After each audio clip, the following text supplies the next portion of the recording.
Maybe it actually works. Get out of here.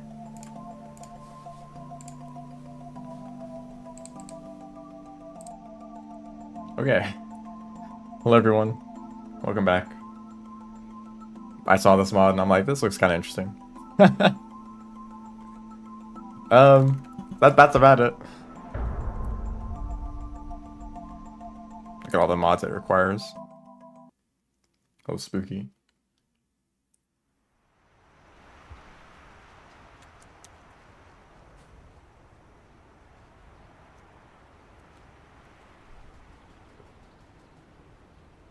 This that looks kind of funny. I think this is closer to a design like of another mod that kind of changes the slugcat designs a little bit.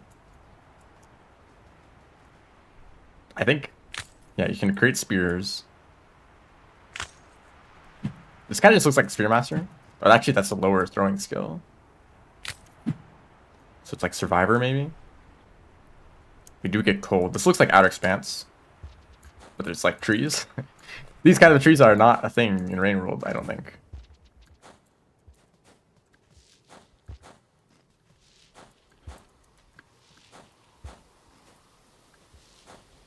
Unless with these kind of slopes. This is a watcher thing. I mean, I guess they can just add it too. I don't have watcher enabled. Taking advantage of some of the assets from... The game really, like, quiet. I guess I'm not doing anything at the moment. There's Yeeks.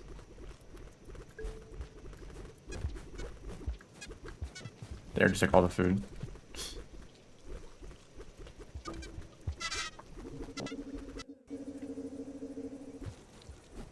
This is a unique slugcat color. Because there was a, like, Sank is like a more, like, a lighter green. This should be a secret pipe, yes? Of course. I think this is just Outer Expanse, in which case I don't know if I want to...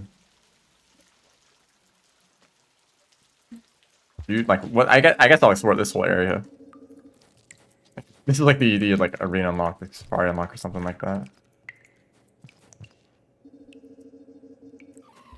Oh, it is still here. It is still like that. Gourmand, never mind. it's just the same. So that means this is not a new region. This is a world state change. If that unlock is still there, that's my assumption.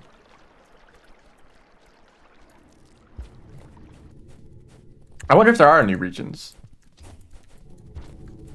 I actually don't know. Oh, am I okay. How do I get this?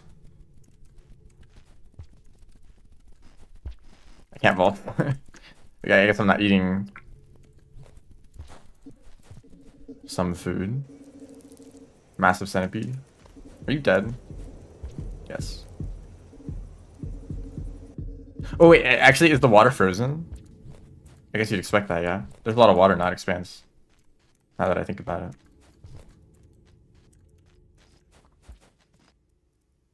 it. Yes, danger. Danger noodle.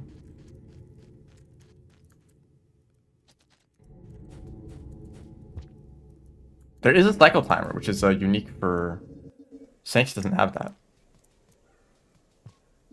Oh, I do want to climb to the top of the tree. That's a unique sight. Maybe that's why we start here, because that's kind of part of this character, I think, is 5 pebbles collapsing. That's my assumption.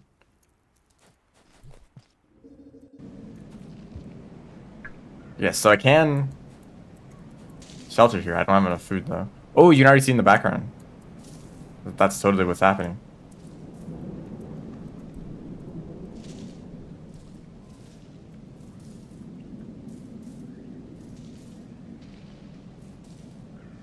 We love climbing on vines. Oh, this is enough food. Wouldn't expect to find slime mold here, but...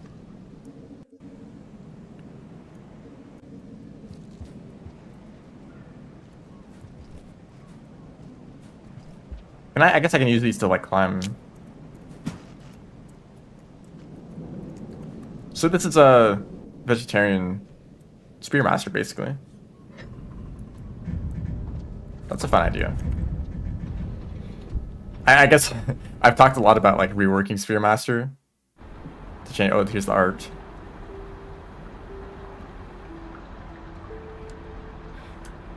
Like reworking Sphere Master so that they don't need as much food or just like a whole bunch of those things.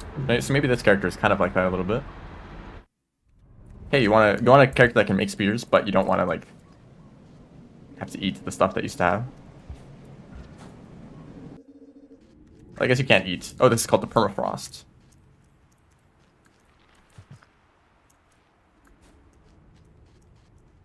I do wonder if like once I get to the other, actually, because normally there's not a connection to Outer Expanse at all for like Saint and Rivulets. Maybe this mod just adds that back. The moon, is the moon like 3 times the size?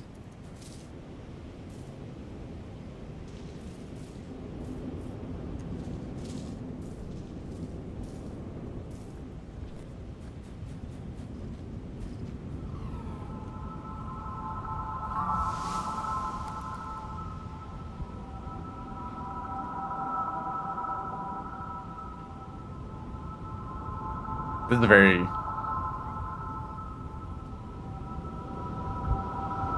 This is a unique perspective, I guess. You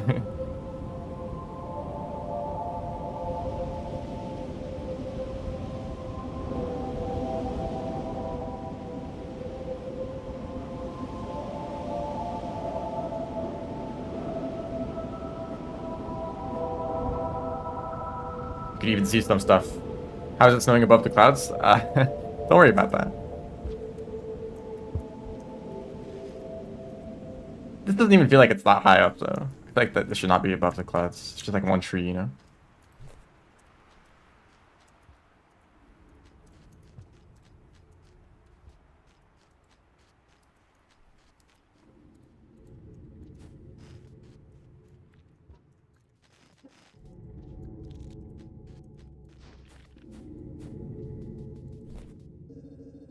I guess, do I want to take like the like outskirts route?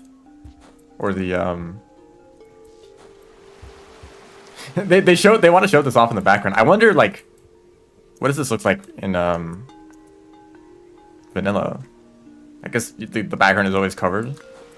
Or that just doesn't show. Oh, the worm grass is still here.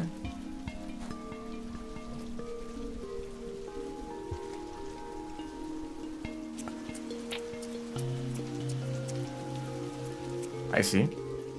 There are some visual bugs.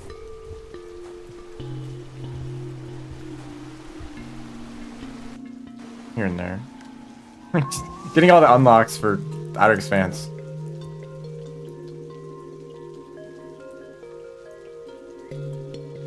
Giant wall. Kind of, the terrain is like the same, but they just like, they put this over everything.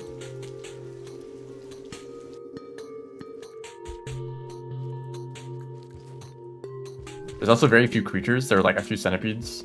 I guess that makes sense.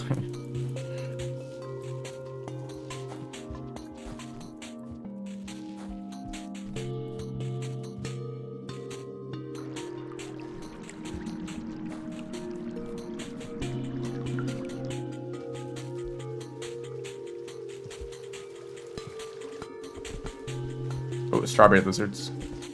And was that a lizard? Lizard? I don't think so. It's just a, Oh, okay. You know, I thought you were occupied. Wait, did I just release? It looks like I released myself after they grabbed me. Oh, is the strawberry dead? Maybe they're busy killing them. Okay, well there's food. I know where the food is now. Can I actually just start off here? Because usually there's like a ton of food in Outer Expanse. I do wonder, so timeline wise, I think this is supposed to be for Saints. After Riv, before Saints. Because the pebbles just collapsed. For Saint, there's like not much food at all, but Saint just has low food requirements.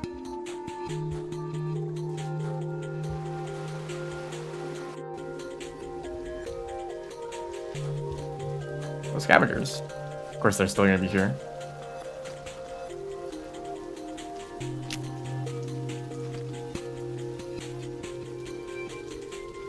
I can still give them gifts.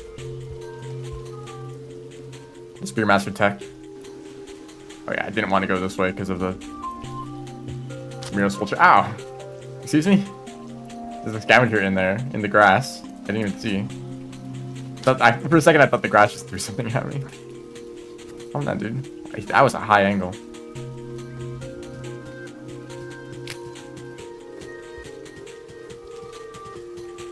See, we're all friends here.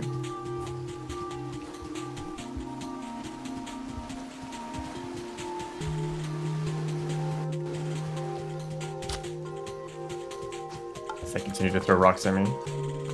The Iterator or the Overseer? It's been a while. Okay. So I can dual wield, or actually I guess I didn't check. I can dual wield my own spears. Or one of my spears. I think my spears just don't count as spears. Maybe they do a little bit less damage.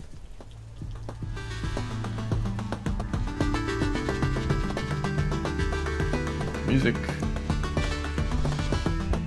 Is this threat music? Kind of energetic for that. I don't know if there's a wall. Is that wall real or not?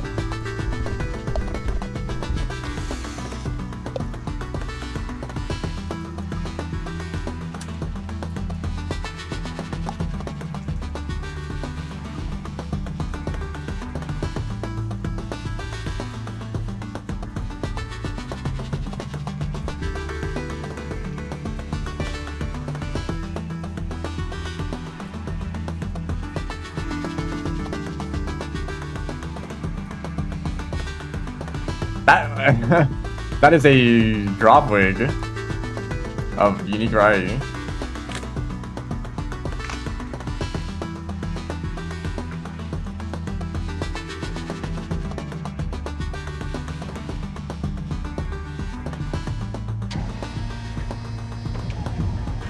Trying to look like icicles or something. That's kind of interesting.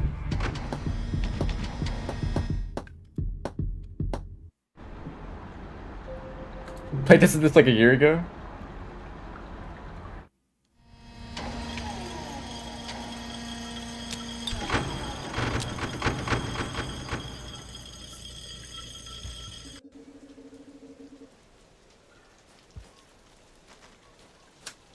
And I can drop my spears and pick them back up with no penalty. Isn't that crazy?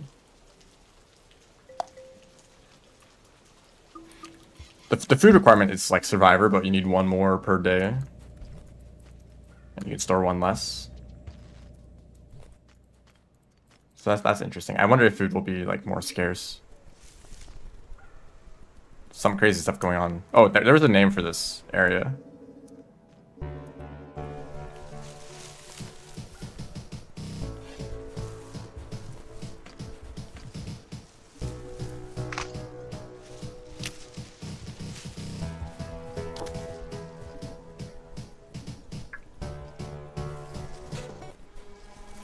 Oh. That's an interesting sound for a spear.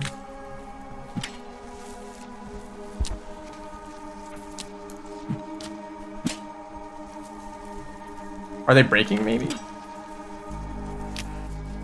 They also seem to do less damage.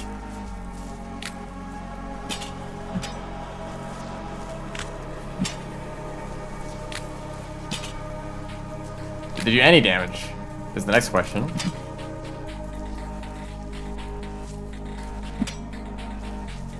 Mr. DLC? This is not DLC, this is a mod. Well, I guess the DLCs have kind of also been mods, so they're all kind of the same thing. Okay, these do very little damage, or I do very little damage.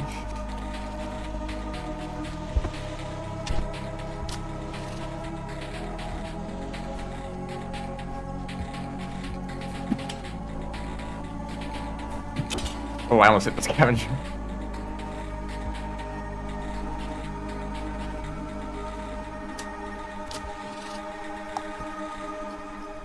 They got eaten by the grass. Dude, can Can we stop doing that? Orange lizards. I guess we're gonna get closer to the era where it's all orange lizards.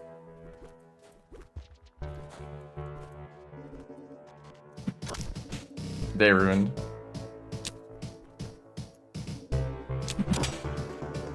They do not seem very affected by these. You want to go through the door, maybe?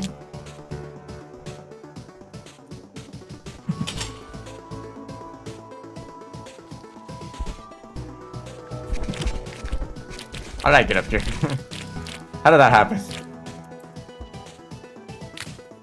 Oh, they're doing their little camping thing. That's fine. I guess there's a pipe right here.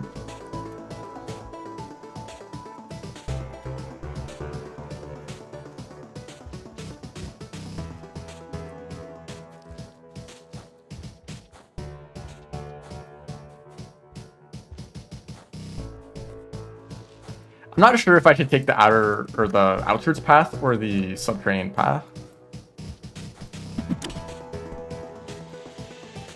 Actually, assuming these spears don't do much damage, I probably shouldn't engage in combat at all. Also, I don't think I can create spears while moving.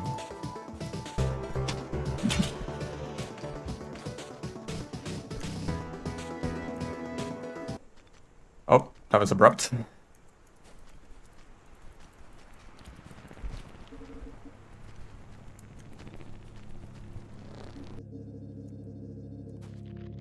This is like actual Outer Expanse music.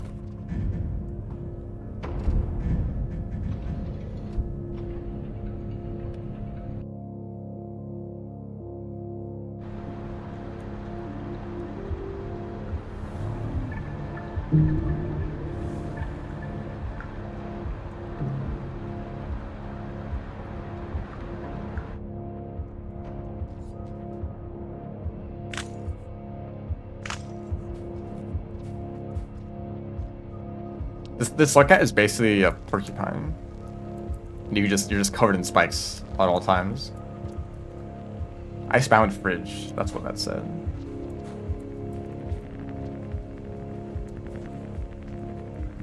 Maybe I'll check out this area first and just like see what the connection looks like, because there is no connection to Outer Expanse normally. Maybe it is just a one-way. But I should just like check first. Just popcorn. Can I break popcorn?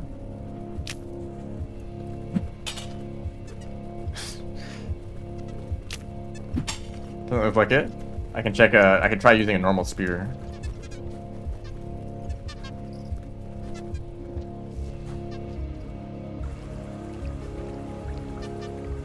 If there are any.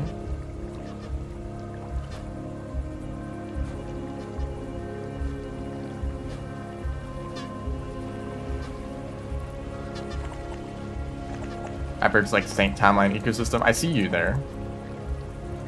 How am I supposed to deal with that? They do blend in better. Like this. Oh, that's stunned for very long.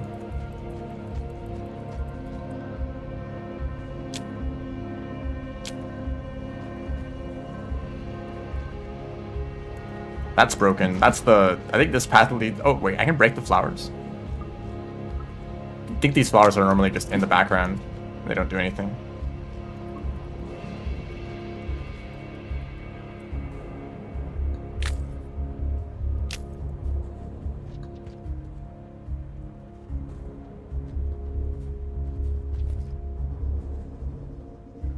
This area might be very collapsed. I already guessed.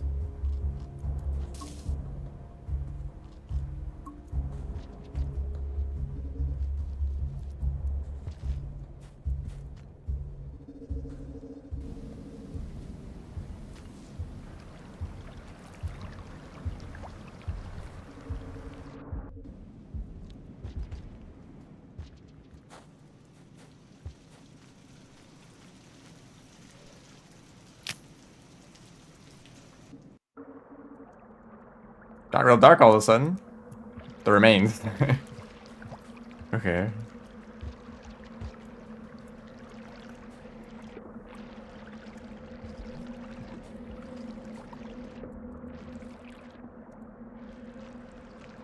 Oh, little toll is still here.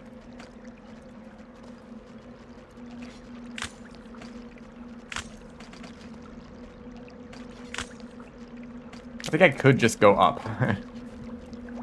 I'll see if I can pay with spears. Oh, yeah. Thank you. They don't know that these spears aren't very good.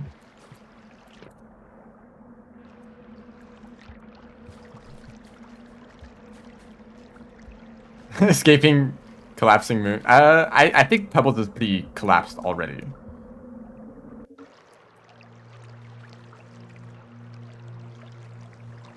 But there is similar. Oh, hi.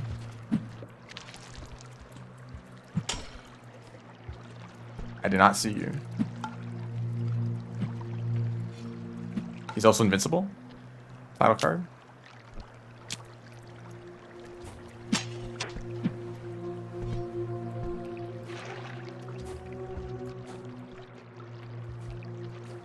This area is completely new. Sort of.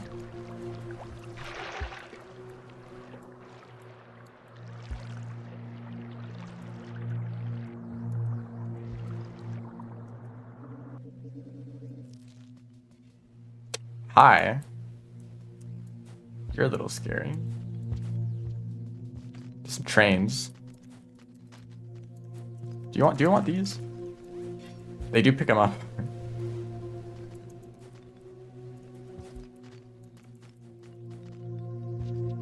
Oh, is this the this is the room that changes? There's two paths. I want to take the other path first. Or I can just get stuck in limbo for okay.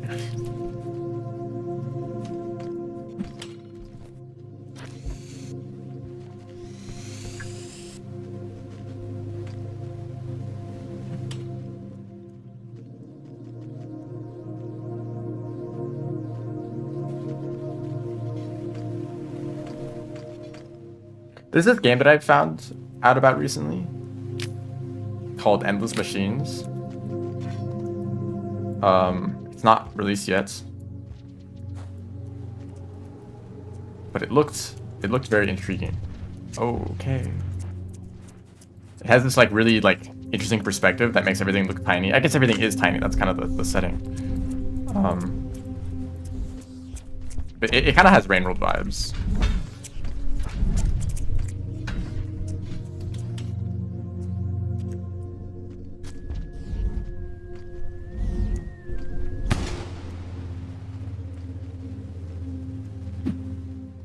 That didn't even hit.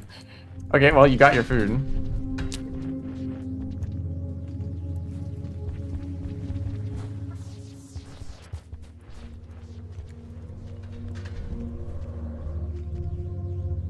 Can I get back up if I go down? I guess I can stab the walls. Saw the trailer for that game.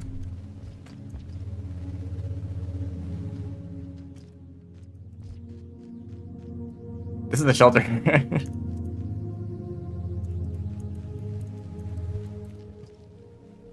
I'm going to assume that does not function as a shelter.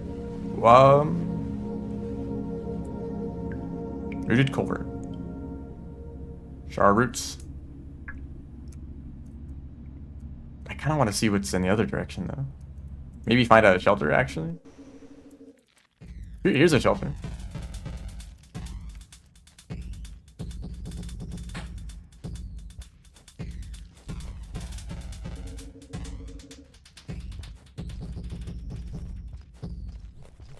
Assuming that I can get out.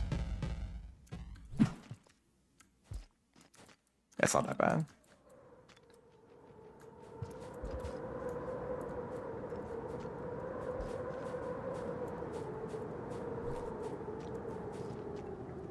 It's also probably getting cold. I haven't really been worried about that at all.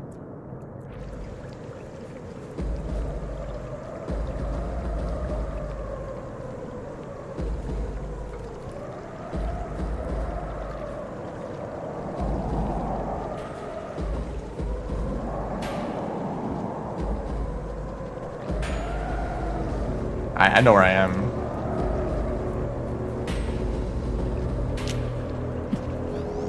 Question is, can I... Oh, leeches. Don't do your thing. Thank you. Okay, he's doing his thing. This should lead to a shelter. Maybe.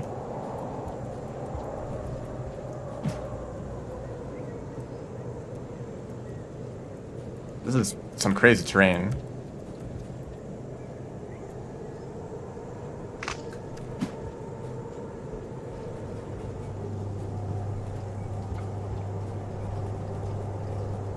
Okay, probably just use more speed.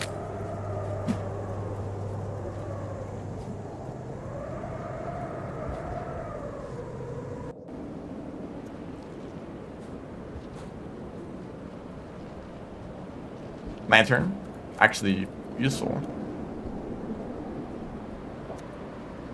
Oh, I maybe should have checked if I had a stomach item, but I do not.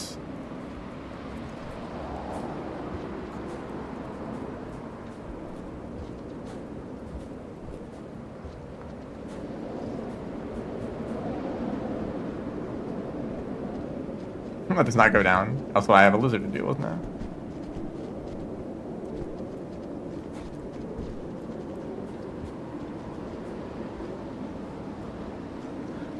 And scavengers.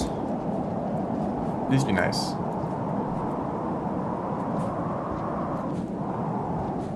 It's cool to like kind of recognize these rooms, but like they're very fallen apart. It's kind of implied that Outer Expanse is one area that collapsed a bit over time. You can't even access the region past Monk.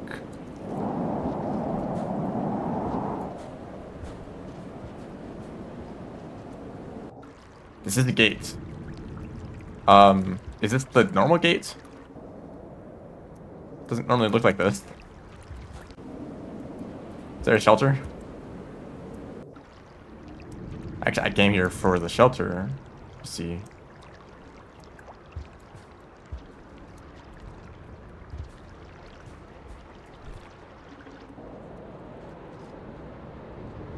It do go down. Oh, that's a death pit. that's a death pit indicator there. Does it go up?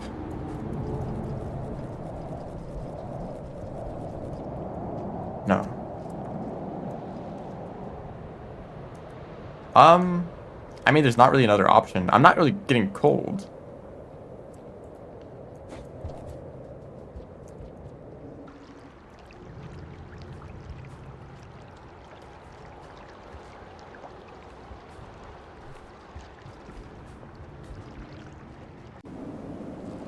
Whoa. Jump boost or something. Shouldn't you be finding a place to shelter, scavenger?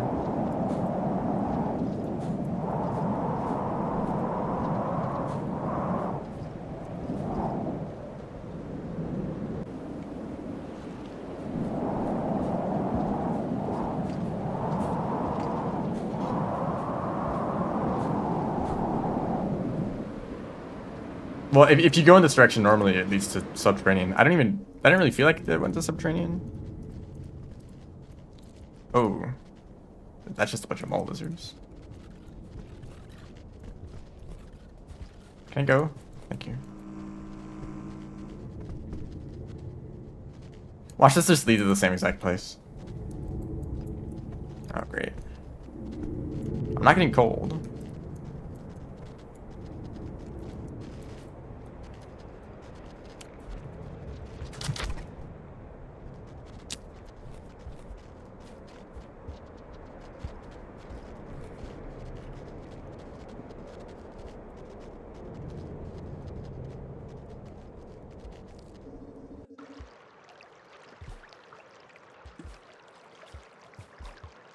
There's an arrow and a mirror. Mira's bird warning.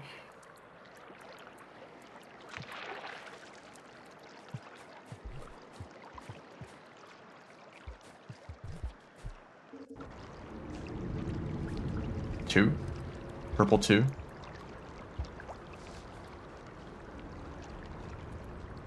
I just go back in a circle? I did. Well, there's a path there. I kind of have a feeling I'm not finding a shelter.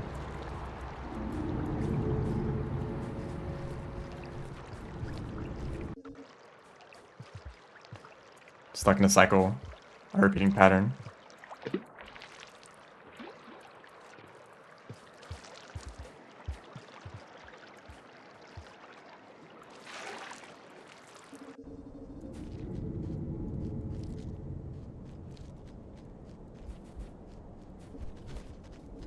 If he was back. He's gonna hide on the ceiling. Surely they will move.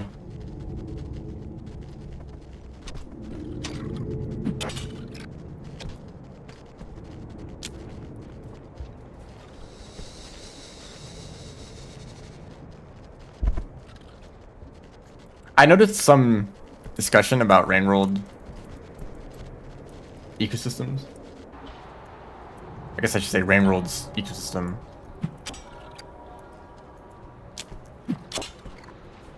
There's a guy right, like standing right next to one. There's a shelter. Thank you. What is their ability? They don't really. They can create spears. The spears are either very weak or their throwing ability is not very good. I don't know. I haven't really done enough testing. It took like 7 spears to kill a kelp.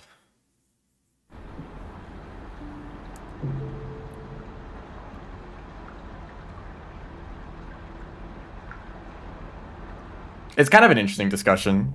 Like if a new player plays Rain World, they're gonna have a very unique experience compared to most other games. Because Rain World's weird.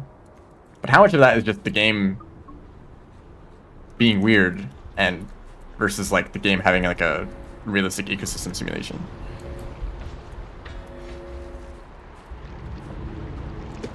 I also don't think that you can apply like real biology to Rain World. This is an area. This probably leads back to where I was earlier.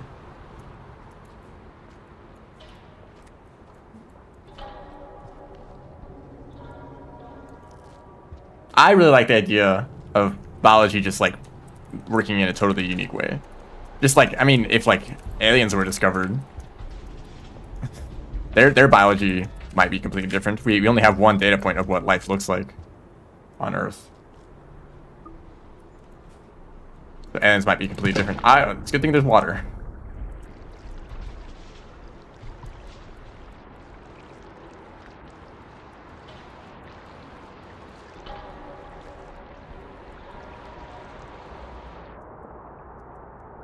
Not go down.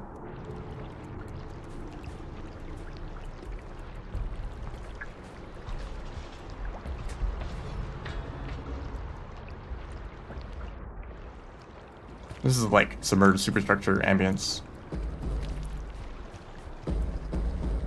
Not anymore, never mind. Or maybe, is that threat music?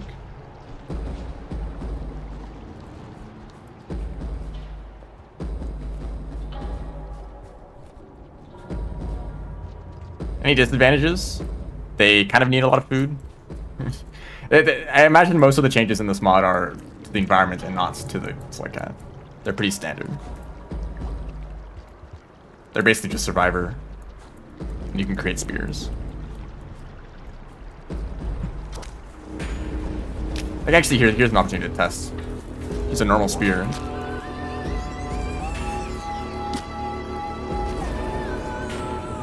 So 4 should have killed. Maybe they do a little bit less damage. Holy banger. Oh, merchant. Why do you guys have a whole lot of pearls here?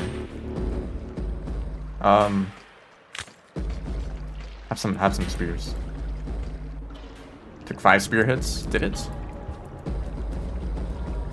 I guess I did stab him with another.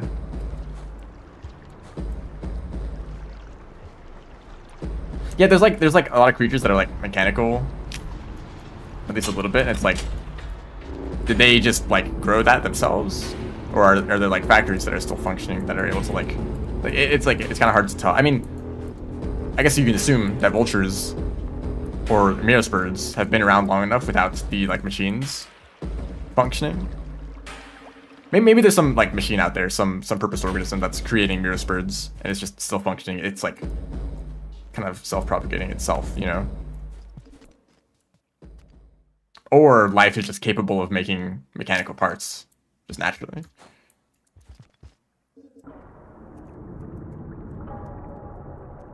I'm stuck. Oh, there's leeches. Were there leeches? Was I just hallucinating? I don't know what happened in there.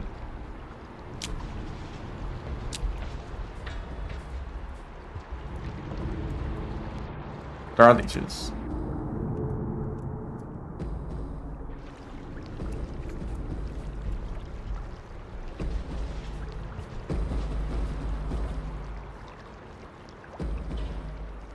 Oh, no one's here. I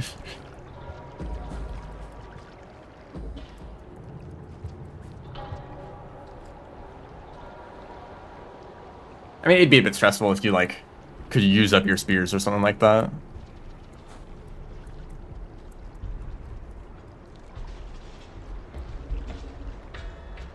But either way, regardless of, like, realism, or regardless of how it isn't realistic, the ecosystem still doesn't feel right a lot of the times. I have no idea where I am. Oh, I got stuck in, like, a corner. Rip.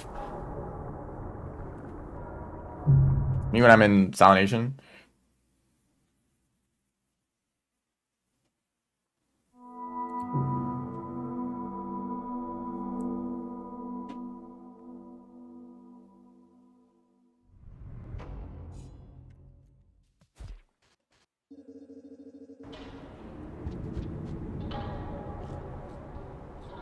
But like Rain World is not a simulation of an ecosystem. It's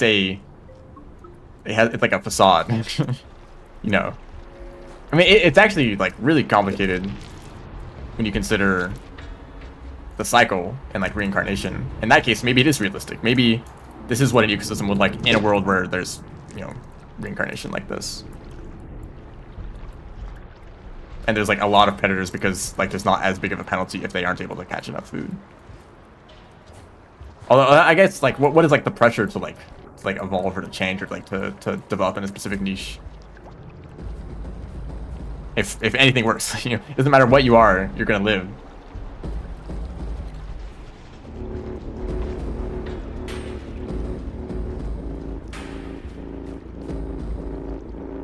Domination gameplay described in 10 seconds. Yeah, basically.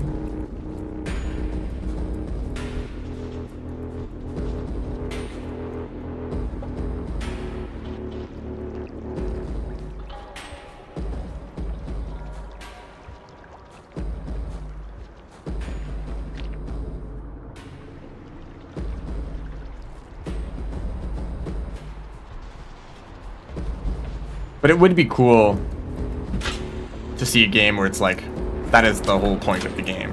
That there are like predators and prey and, you know, it's actually simulated like if the predators aren't able to get enough food, they die off and, you know, the levels of the population can like fluctuate a little bit. Maybe your changes to the world, like if it's like a survival game, a lot of survival games kind of converge on like you like becoming extremely powerful and like, you know, automating the production of resources and taking advantage of the environments. What if doing that directly impacted the ecosystem? It's like, oh shoot, I've messed things up, you know? And that's like actually something you need to care about in order to develop properly and not just like potentially like lose out on certain resources. Maybe there's resources they can only get from a certain animal, and it's like if they die off, like, well, that sucks for you. Go like find them somewhere else, you know? You've like destroyed the environments here.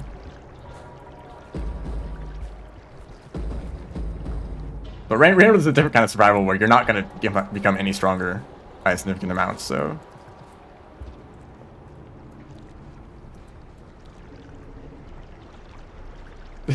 Yeah, then using everything into red lizards, not very good, generally.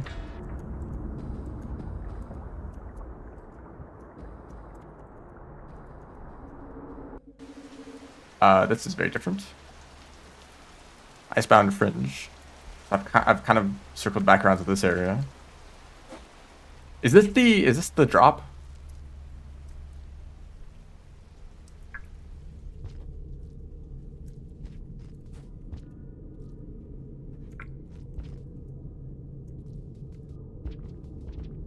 I started in Outer Expanse, by the way.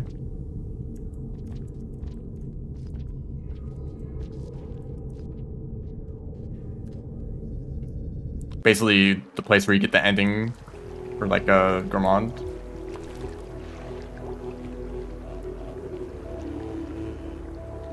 So far, there's been a lot of new music. Spoilers, literally like the reverse of spoilers. I guess if you're like in like a non-linear story, saying what happened at the start could be a spoiler. Or I guess that's called like lore. That's called history.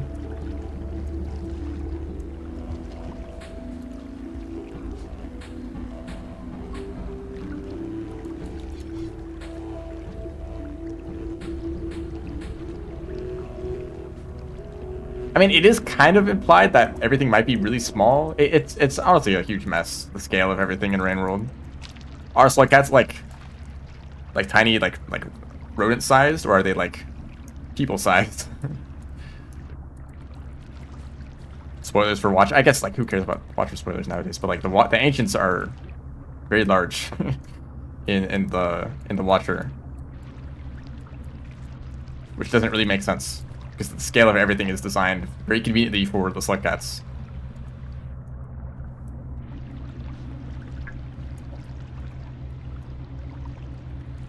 Like this world is awfully easy to navigate as a slug cat sized creature. I guess the ancients were just really nice to all the other animals. It's like ancient urban is like the one place in the entire like, and like all of Rain World, it's the only place that feels properly scaled for ancients.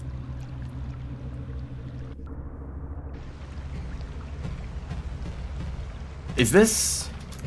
Do I know this room?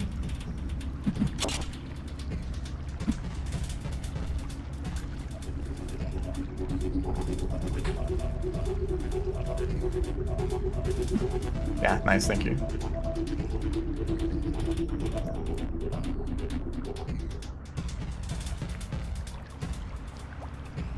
Yeah, I guess we're at this gate. The long like tunnel that you swim through, that was these rooms.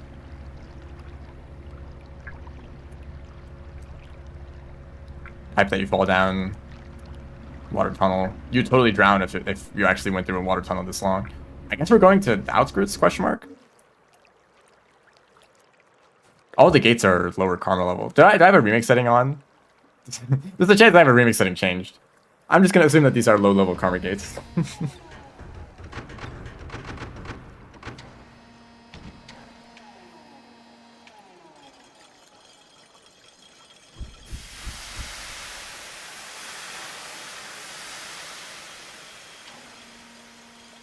There's like a root in the way.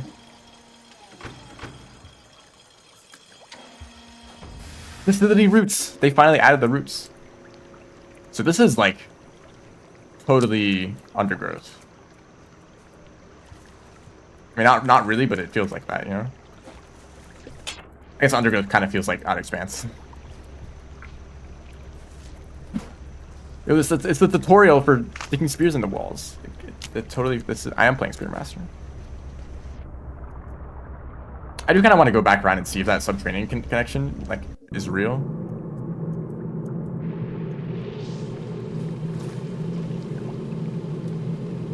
Okay, I guess I'll go check the remix settings.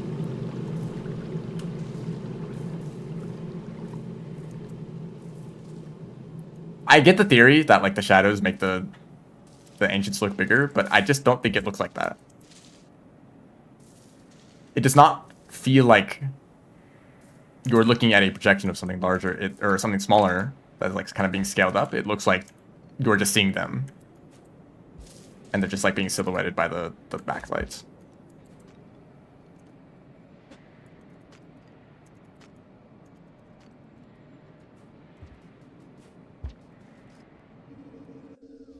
Yeah, and the room that you're in is properly scaled for the ancients that you see. Like the window is that tall for a reason, I guess. Although it looks a little weird because it looks like you're looking up to like floor level.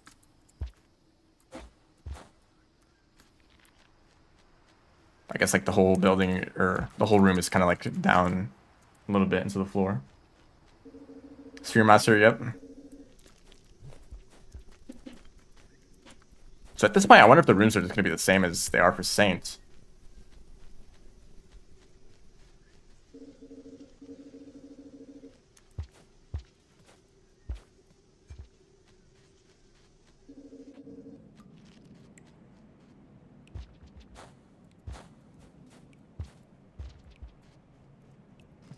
Yeah, I mean, like, Ancients can be big. There's nothing wrong with them just being, like, very large. The problem is that the entire game world feels small. Or it feels big compared to, like, I mean, like, all these tunnels that you're moving through, the whole way that you traverse through the world is through these tiny little tunnels that are, like, exactly the right size for a slug cat to move through. I guess, like a creature like green lizards can fit through pipes as well.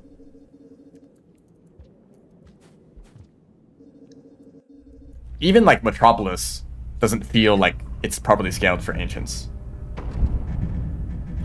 If Metropolis is trying to represent a place where the Ancients actually live, then it failed horribly. Unless it assumes that Ancients are a lot smaller, and the Watcher is just contradicting MSC, which could also be true. I guess Metropolis isn't canon to Watcher, so the scale like doesn't have to match, but like they could have just made it match. But I think I do prefer Ancient Urban. I kind of want to see all of Rainworld rebuilt with that kind of scale in mind, where it feels like you're a tiny creature in a massive world not designed for you. Yeah? Is that like default Survivor? No. What was that message? This is the tutorial. Thank you. I think I'm good, actually. This is different, though. This is not what it looks like for Saint.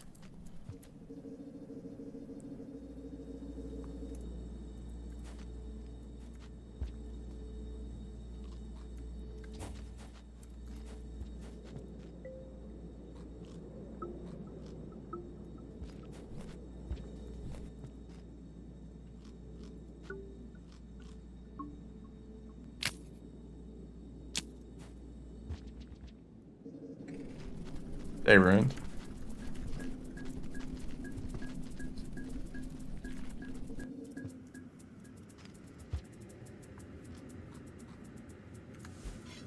I don't really know what my goals are. I mean, I could try to go to Pebbles, obviously. Hell yeah. Banger alert.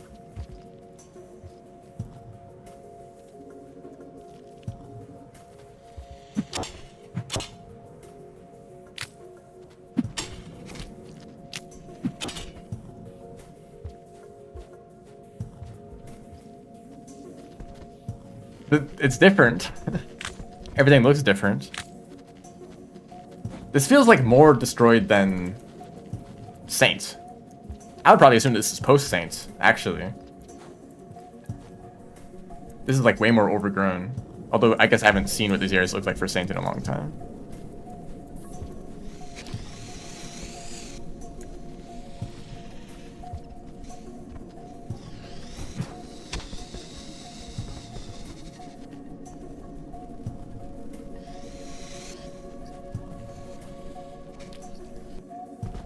Hi.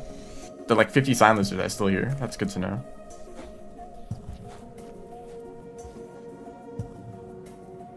Yeah, it was just snowy. It's like huge trees in the background.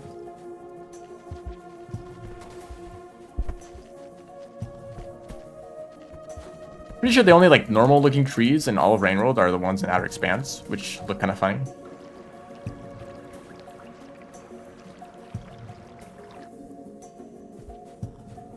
Well, that didn't really achieve anything.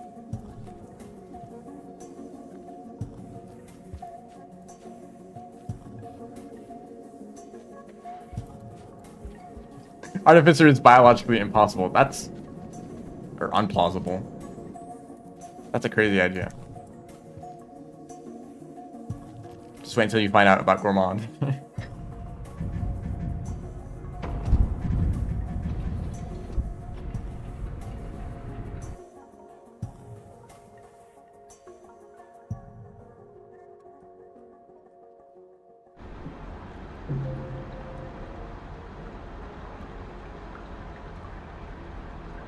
I guess I could check out like farm arrays. Also, these loading times are really long. I hope that's not a problem.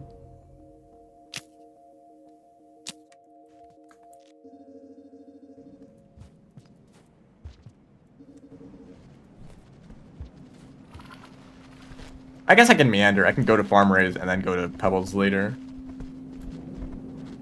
Like farm, sky, chimney, industrial, shaded. I guess I can check the bridge, chimney. I would assume that's not there, but who knows? Oh, the spears do break. That's what that sound effect is. Also, yeah, it looks like there is a way to release myself.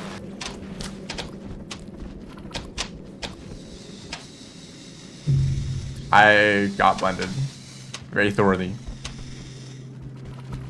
I might have bite protection.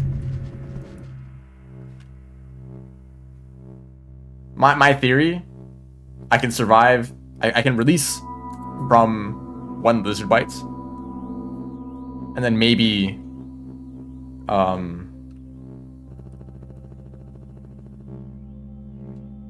I can't instant die from lizard bites. That's kind of like part of the reason to like be covered in spikes, you know? Maybe I just try to do this.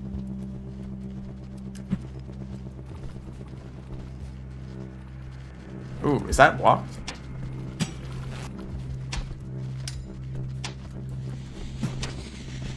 Get me out of here. This is awful geometry.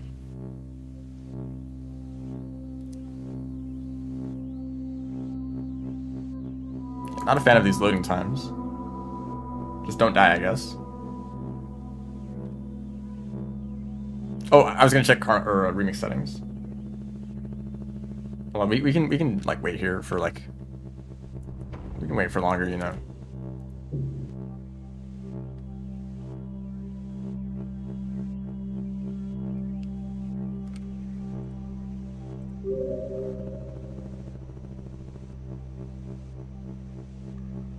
It's just everything is really slow.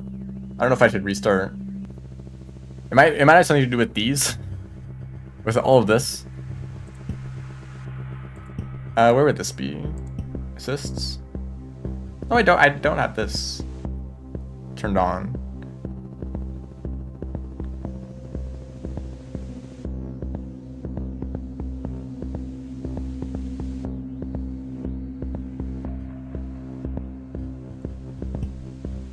Cheats is mostly just for unlocking stuff early. Yeah, I guess not. I guess the requirements are just low.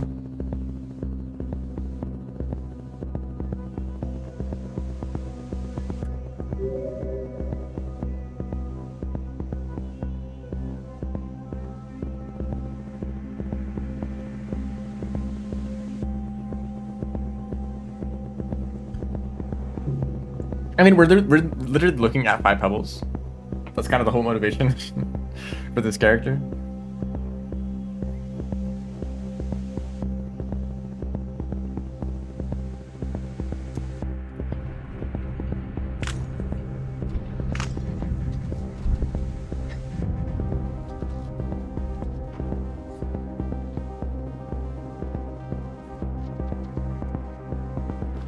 They're fast.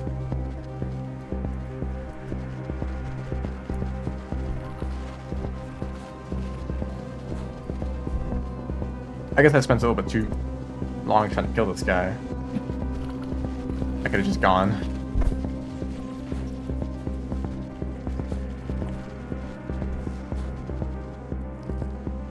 I also could have just gone the another direction because I'm gonna go to farm arrays.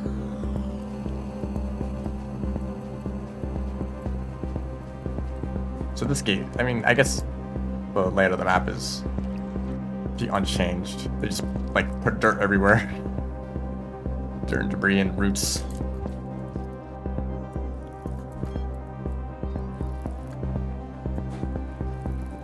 Oh yeah, another downside of this character, they can't eat meat. I don't think, because I ate a centipede and then passed out, so.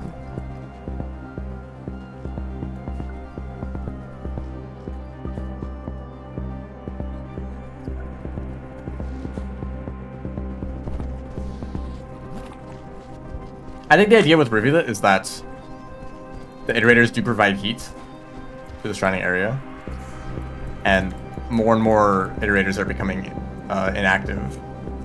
Or I guess maybe because Moon has been inactive for like a long time. So specifically like on the very outskirts of the facility grounds where it gets a lot colder. Because Pebbles is kind of the last little bit of heat in this whole area.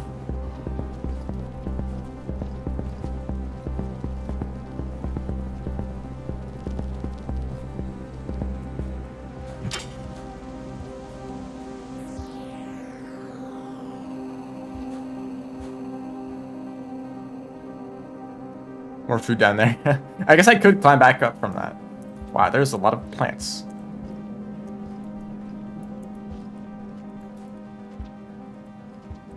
I did get a pearl, okay. Ah, there you are.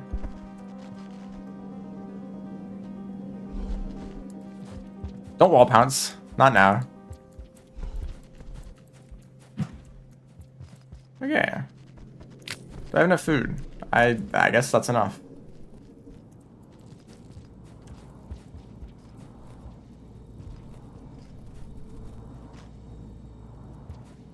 Did not want to grab the centipede.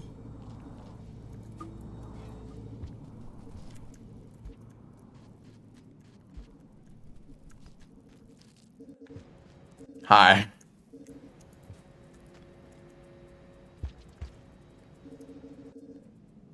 There's another one right there. What an insane idea for a mod. Let's go through every room and just like add a bunch of like, oh.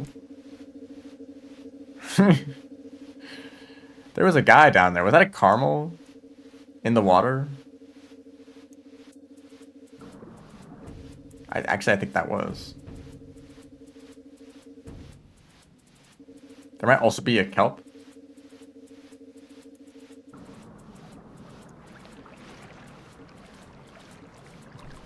We're chilling. What does undergrowth look like? Is it even more overgrown? At that point, just like every room is just gonna be blocked off. You can't even walk around. Explosives and plants. What's the point of that? Reminder that like everything in Rainworld is bioengineered.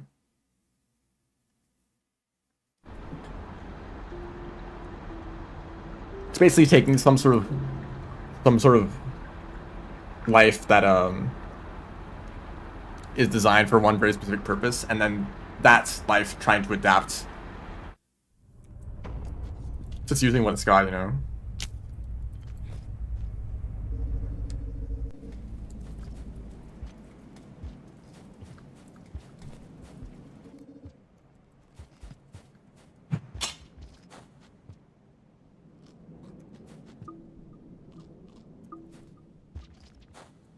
Is that other fruits? Sure is.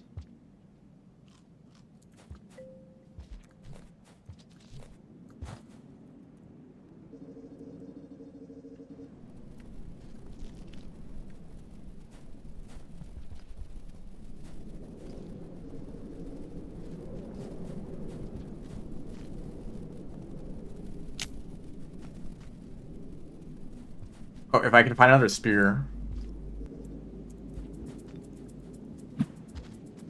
That's their tail. Oh, goodbye. Guess they weren't that interested.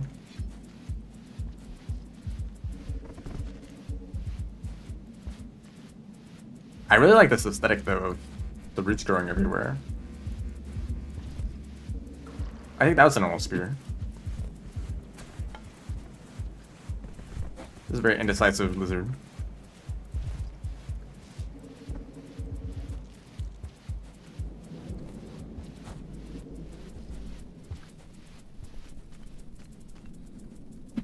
Whoops. Wait, hello? Did I just fall through that? Guys? Huh? This is a real wall. This is a real wall. They just forgot, like, some collision. Okay.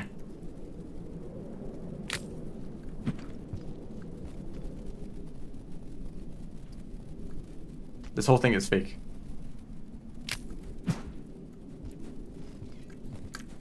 Okay, normal spears do work. It's just mine are really weak.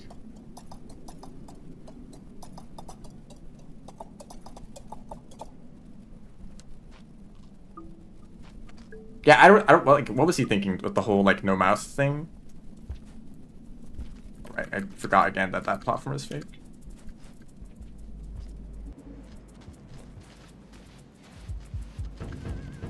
Like, ah yes, I know exactly how to design a slugcat that is perfectly capable of traversing long distances and dealing with all the hardships of this world, removing their mouse. That's will help them out so much.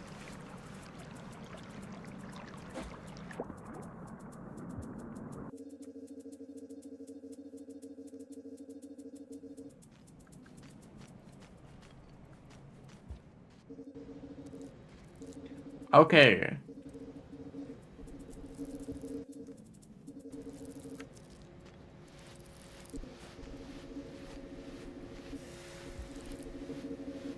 Okay, that actually went really well.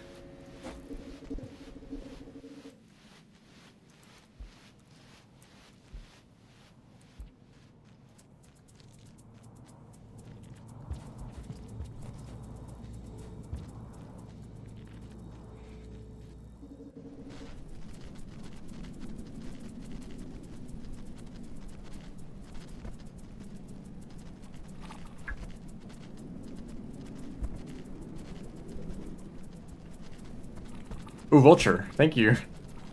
Make sure that oh, this is a secret pipe actually. There's no indicator on this for some reason. Oh, I think they got oh, I see what happened.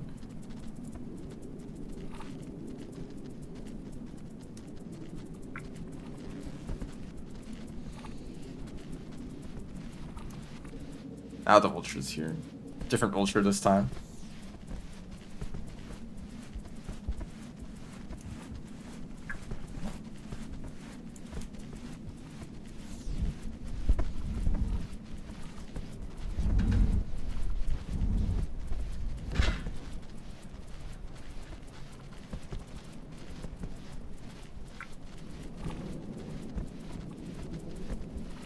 Hello? What am I getting stuck on? I guess this path is just blocked off. Hello? Is the map not updated for the new terrain? That might be what's happening. Okay, I guess I'm not taking this path.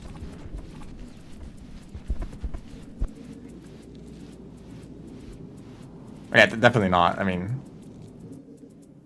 Ooh, I'm not taking that path either. Okay, I guess we're going all the way around.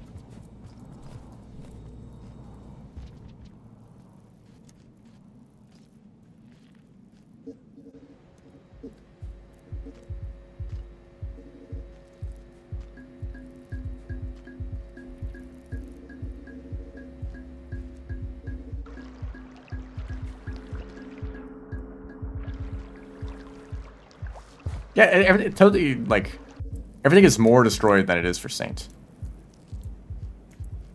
I think that means two things. One is that this is later in the timeline. Everything's just more overgrown. Which is kind of strange because you kind of get the feeling that everything is dying. So, like, I don't know what, I guess these plants are really happy about the cold or something. Or this is earlier in the timeline, and this is just the mod creators, like, it's what they think the terrain should look like in this part of the timeline. It could be that too. Like, maybe if I went and played Saints, all these changes would also be made. So it's like, oh, this is exactly the same as it is for Saints, you know? I don't know what I'm doing.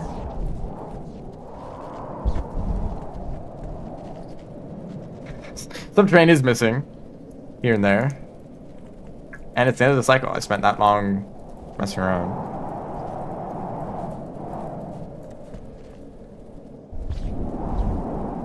Because I'm thinking like, oh, compared to Saints campaign, this looks different. But if the mod also changes Saints campaign, then, you know, it could be before or after or whatever the timeline within the context of this mod.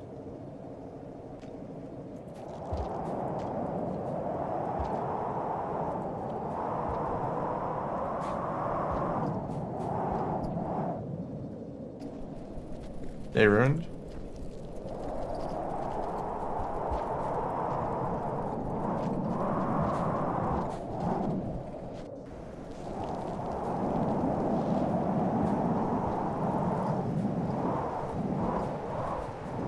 What a mess. What if we made every area into outer expanse? What would that look like? Oh, my pearl. Did you pick it up? Ah, shoot. Oh, that counted. That counted. Thank you.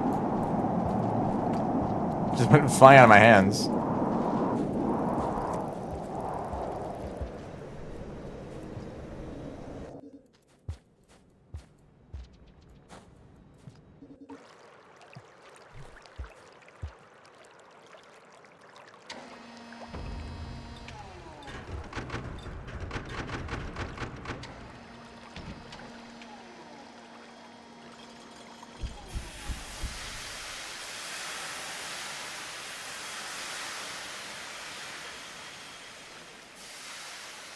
Don't do that, please. I'm not a fan of when the game freezes.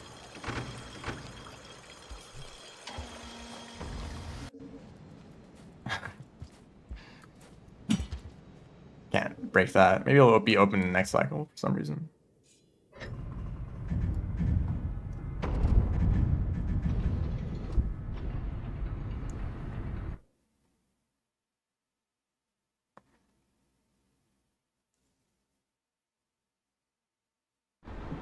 I kind of want to check what Subterranean looks like. I guess I might come back around there later. Actually, I'm not really in any rush.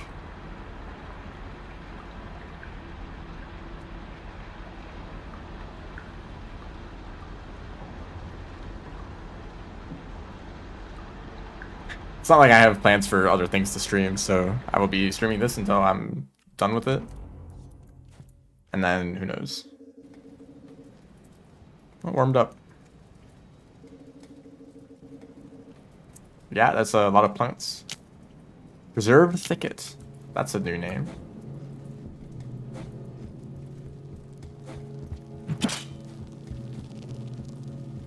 Kind of feeling like these spears aren't really good for combat. Like, and then you wonder, like, what are they good for? Creating platforms, I guess. Having something to throw.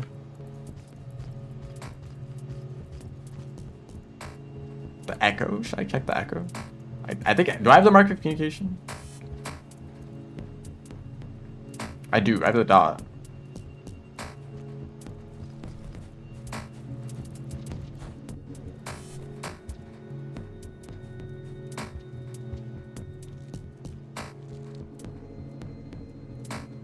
It kind of looked like the echo is active. It's kind of hard to tell because it's also snowing.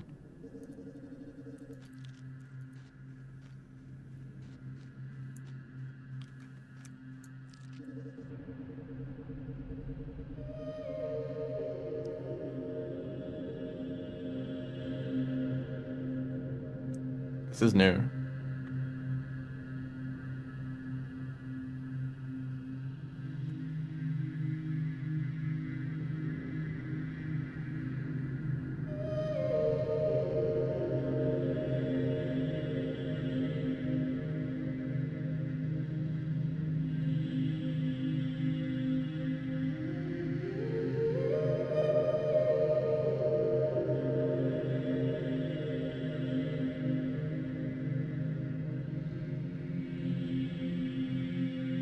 Okay, I guess I'll visit all the echoes. Maybe I do go to Subterranean just for the echo.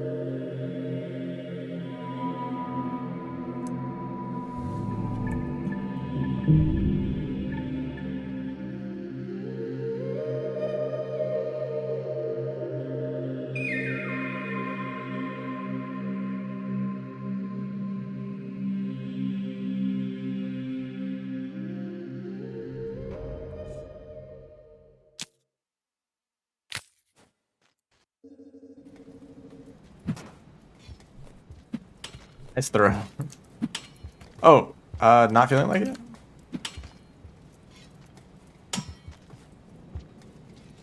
Hold on.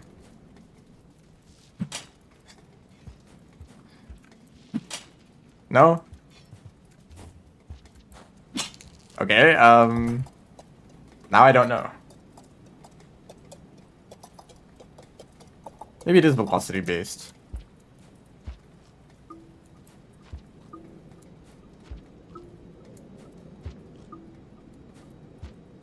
I just remembered one time I was playing a modded Slugcat, and I couldn't break popcorn. I couldn't open popcorn, but using some like momentum trick. Was it a character that could fly? It might have been like one of them with wings. One of the Slugcats that can fly. So you build up speed, fly into the popcorn, and then that would pop it.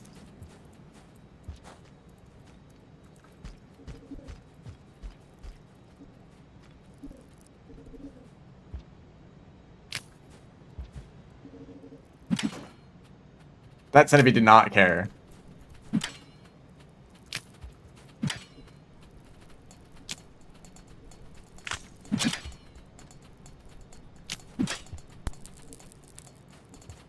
Yeah, this is really weak and they break, so you can't like re-throw spears.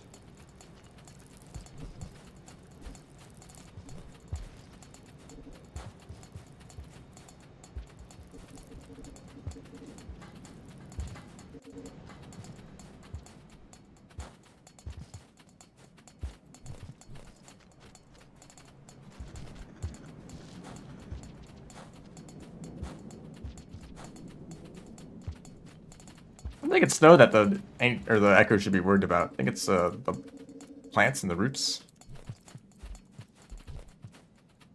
They're taking over.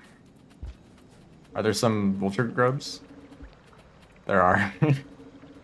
I don't know why it's like that. Who put those there?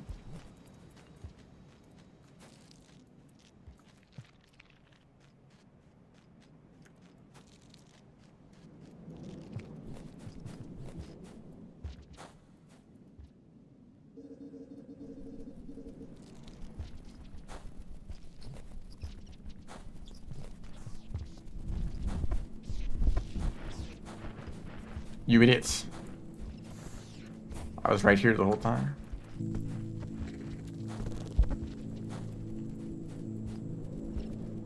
Farm raise if they were actually farming.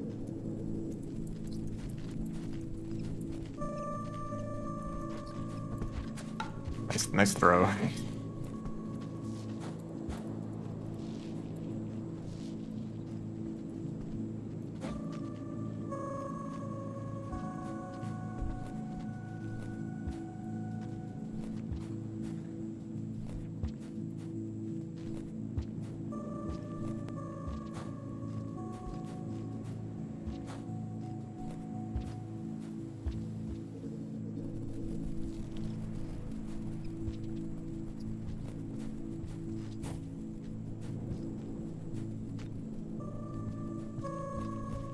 This guy's still following me around.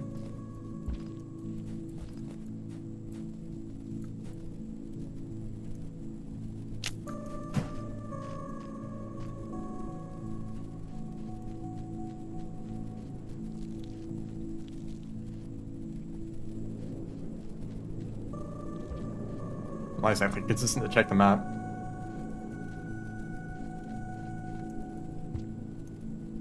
I don't really know how I guess you can go like all the way around this room.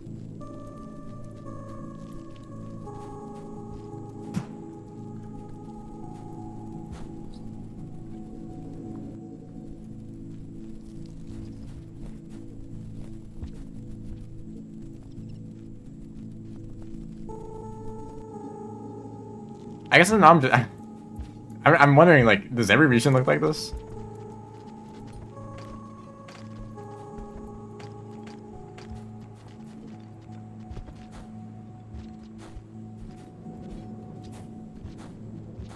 Rainbow now with like 20% more dirt.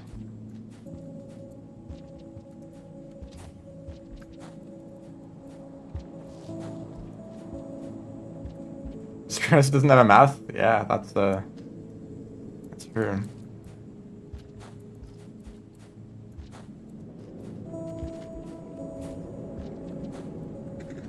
I'm very glad these guys are down in those pits.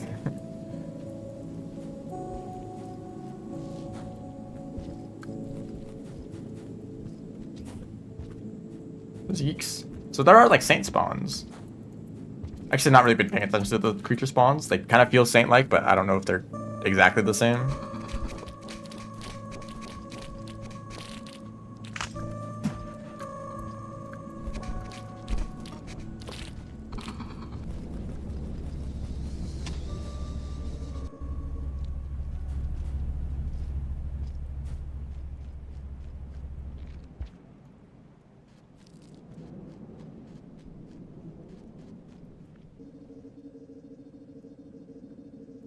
Or should I take a yeek and do the like the speedrun strat? I mean, there's a chance that the wormgrass rooms are completely different, and I might not even need to like find a way to get around them.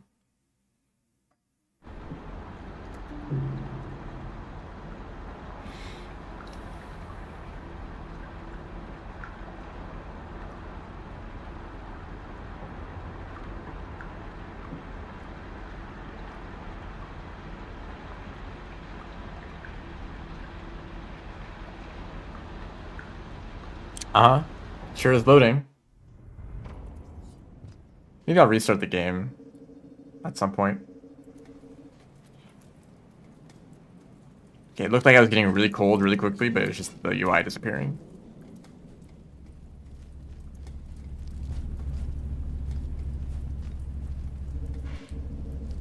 Alright, see ya. Thanks for stopping by. I will probably stream tomorrow. Unless I like 100% this mod, like, today. Are you guys stuck down there? Oh, okay, there's a pipe. I don't even know if they can get out.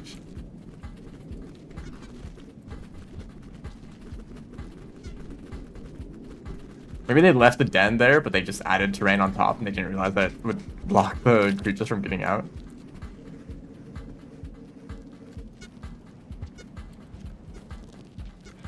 He's being so reliable.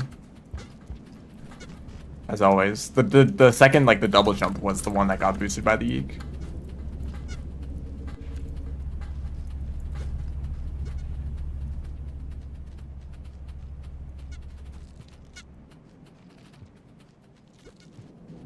Hello.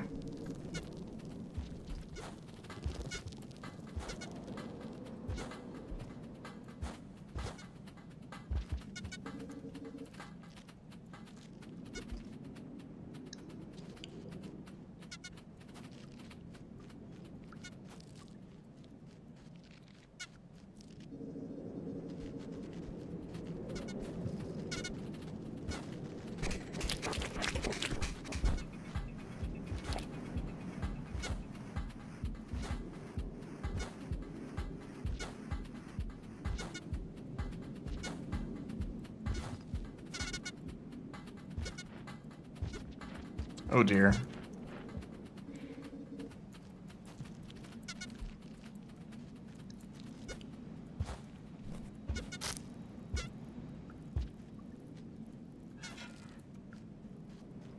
This is a new game?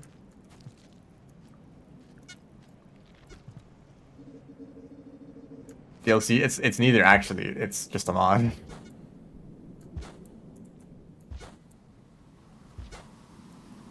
Also, is there talk of a new DLC? I hope there's not.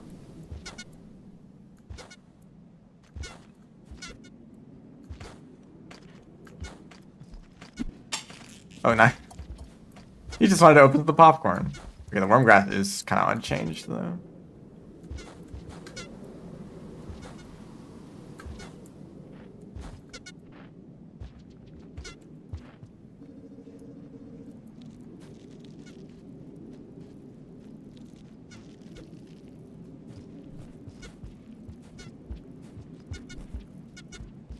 Yo, Yeek, you know the thing where you jump really high? Thank you. I don't really know what the premise is. Timeline-wise, it's around Saint. Pebbles just collapsed, so I'm gonna go visit him later. Also, there's like plants everywhere. Oh, you're gonna be good, right? Shoot, this water actually kind of messes up my tech. Because I have to get onto land to jump, but there's already worm grass in the water.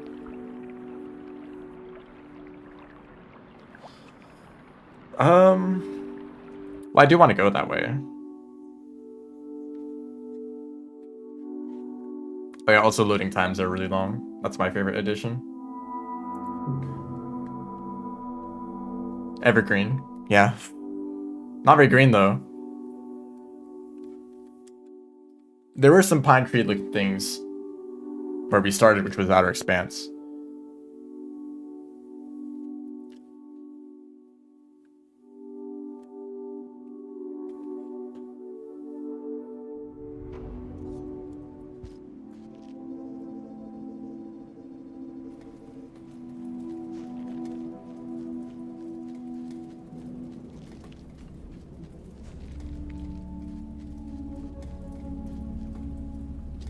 Vacation? If you want to call it that, I guess. Also, I don't think it's ended. I just felt like streaming this, which is that this might be my approach to streaming now. Okay. Okay. Let me out. No, I just died.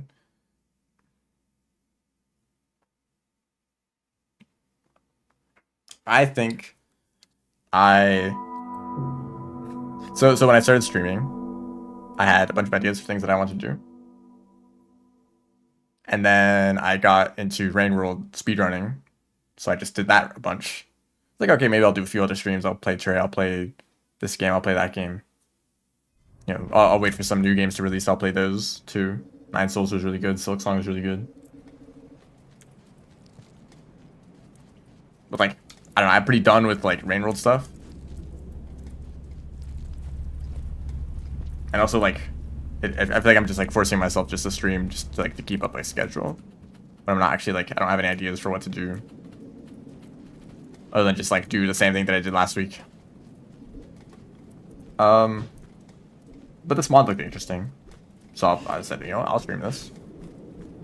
And if I find something else that's interesting, I'll stream that too. I think that's just gonna be my approach, you know. I don't think I'm probably not going to like have a schedule anymore.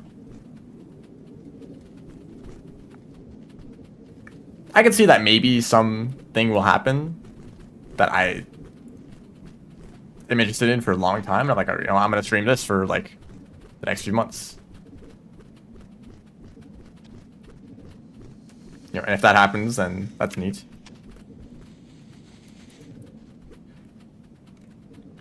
Some things that are happening somewhat soon. Silk Song DLC.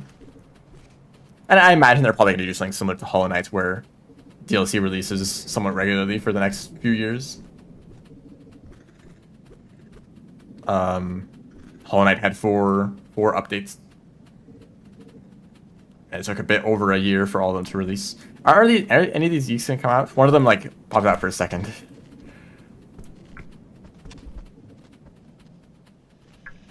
I guess I don't need the geeks.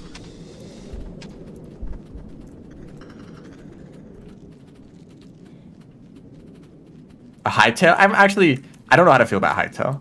I have mixed feelings.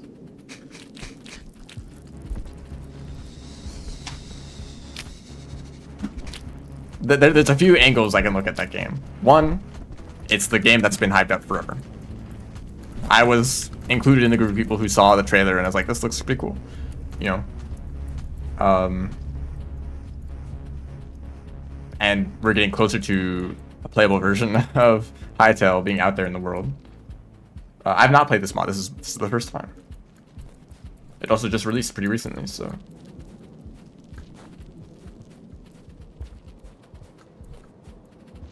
I've also am partially interested in Hytale because it is intriguing in a different way, which is it's like Minecraft, obviously, but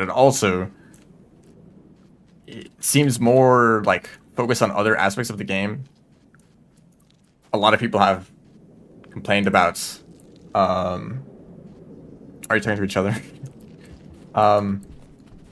Like Minecraft is very sandboxy. That's kind of the point. But also progression-wise, as like an RPG, it's kind of boring because most of its progression is incredibly easy to get or incredibly grindy and boring. Like it takes like an hour to get like full iron equipment, and that's like pretty good. And it doesn't take that much longer to get diamond equipment. But if you want to enchant the diamond equipment, or if you want to get netherite, it's like, well, that's gonna take like hours and hours of really boring grinding or like setting up farms that the average player is not gonna know much about. Like actually, like enchanting stuff is such a tedious process unless you abuse villagers. Just re-rolling villager trades until you get the enchants that you want. Or if you want to like actually use like an enchanting table, you're going to need to set up some sort of XP farm, which are like pretty slow even once they're working because you need like a ton of experience. And all of that for like, for what, you know? For killing the Ender Dragon a little bit faster because they're already like not that hard of a fight. You can defeat the Ender Dragon with like iron equipment pretty easily if you know what you're doing. It's like the game is not about like progressing. That's like a thing that you can do, but it's not the focus. And like it's totally fine that the game is like that, and that it's more focused on just like, you know, it's a sandbox where you can build stuff, or you can set up like automatic farms, or you can set up like mini games or like things to do with friends. You know, and that's good. But also people like to think about what it would look like if it was more RPG focused or more like Terraria. And I'm a fan of Terraria. I think Terraria has a really special like gameplay loop of like every time you create a new world, it's a little bit different. And you can choose your own progression through that world. You can choose which biomes to go to, which bosses to fight, which class to build towards. Stream Terraria, I've already done that like twice. I'll probably stream Terraria again once the next update comes out. I'll play like Summoner or something because I'm pretty sure that update is, I think it's just Summoner stuff.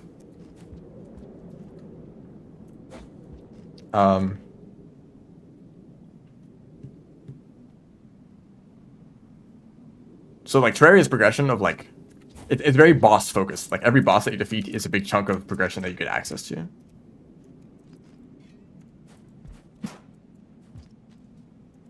I think it's a system that works really well. And the like improvements that you feel over the course of a playthrough are really significant. Of like being able to move faster, being able to like dig faster. Your weapons don't just get more damage; they also get more versatile in terms of like magic weapons gain like homing properties, or melee weapons like get like really powerful in close range. Do you wanna? Oh yeah, hey.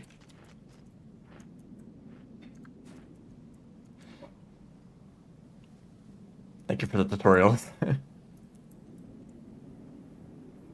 So Hytale might be Minecraft, but with Terraria's progression, which would be pretty cool. And I think what I've seen with the layers, there's like this image, it's like concept art of like these different layers. Like layer 1 is like a forest, layer 2 is something I forget what they are exactly. But there's like 6 layers in total. The last 2 are like obscured because they haven't been developed yet, but also it's like kind of a secret. And like exploring like each new layer kind of sounds like a big chunk of progression, you know. But also like I think the devs have said that like it's pretty flexible. Like you can go back and forth between the layers, and like it won't be too much of a change for progression. Like if you want, you could go to like layer 3 at the start of the game because you want some building materials, and it wouldn't be that big of a difficulty spec, which I think is a little bit disappointing. I think I'd like if each new layer was like a big jump in progression where it's like, all right, this area feels a lot more difficult. I've actually been thinking a lot about like RPGs that like have really gradual progression and how it's kind of unsatisfying. Let's say at the start of the game you're dealing like 10 damage, at the end of the game you're dealing like 1,000,000 damage. If every upgrade you get is a 5% increase, eventually, yeah, you will deal 1,000,000 damage eventually. But you're not going to feel like you're ever getting stronger because it's so gradual. It's like, you know, every enemy that you fight is going to be scaled for your new like power level. So every enemy feels roughly the same strength. The only way that you're going to feel like you're actually getting stronger is if you go backwards to some old areas and like, oh, these enemies, they're really easy now because I'm super strong. I like the idea of like, you enter an area, it's really difficult, the enemies are super tanky and dangerous. You level up a bunch, you get a bunch stronger, suddenly they're easy to deal with, and you go to the next area and it's like the whole process repeats over again. I think I like that. Where like you can get an upgrade that's like 50% increased damage, or you know, you can get like huge power spikes that aren't game breaking.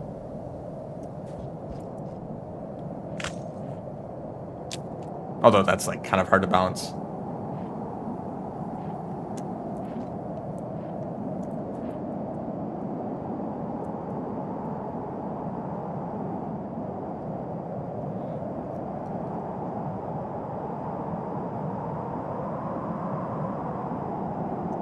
But there's some other like things to be skeptical about for Hightail.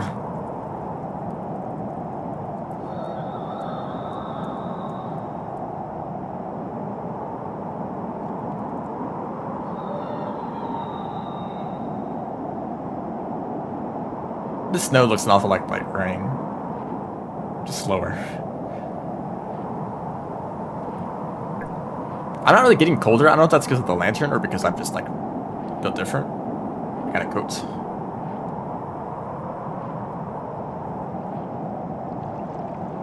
I hope your pathfinding still works with the water.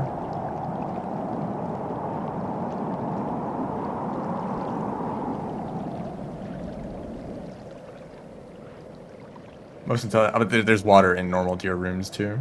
Most intelligent reindeer, yeah. And they actually functioned. They actually function, so that's more that you can say for a lot of reindeer.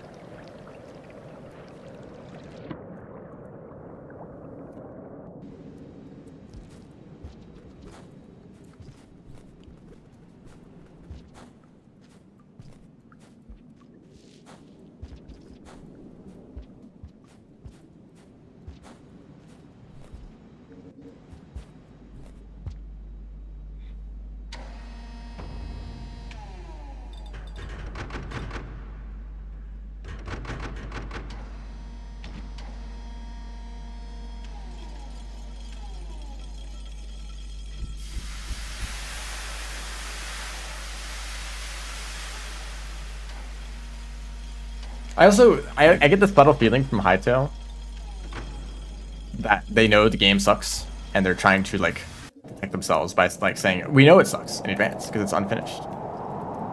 So therefore, all criticism of the game is void. You can't say it sucks; it's unfinished.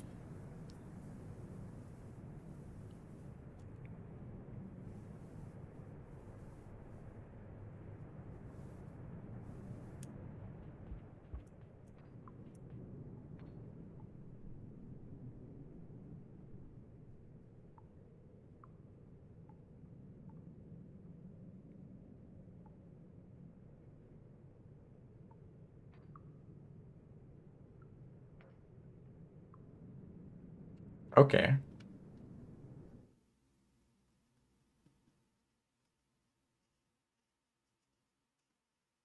I wonder if we're going to the Void Sea because it's very different for Saints. What's happening down there, you know?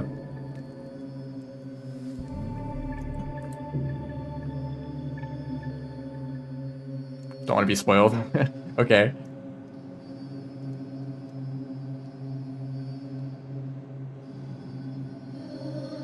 Now the music starts playing for some reason. After he's already done talking.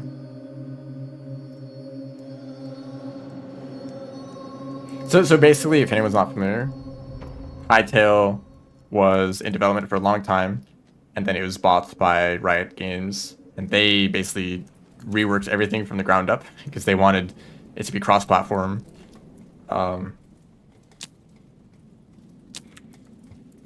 So they basically rewrote the whole game in a new engine, except it really slowed down progress, and also some people in charge didn't really know what they were doing. So it kind of fell apart. They canceled the project, and then the original dev was like, you know what, we're just gonna fix it. We're just gonna like we already have like a mostly developed version of the game, so we're just gonna release that. So the past like month or two, they've just been trying to get the original version of the game to a state that's playable, which means it's unfinished. And now they're taking My spy. This is just like, I don't know. I've just heard.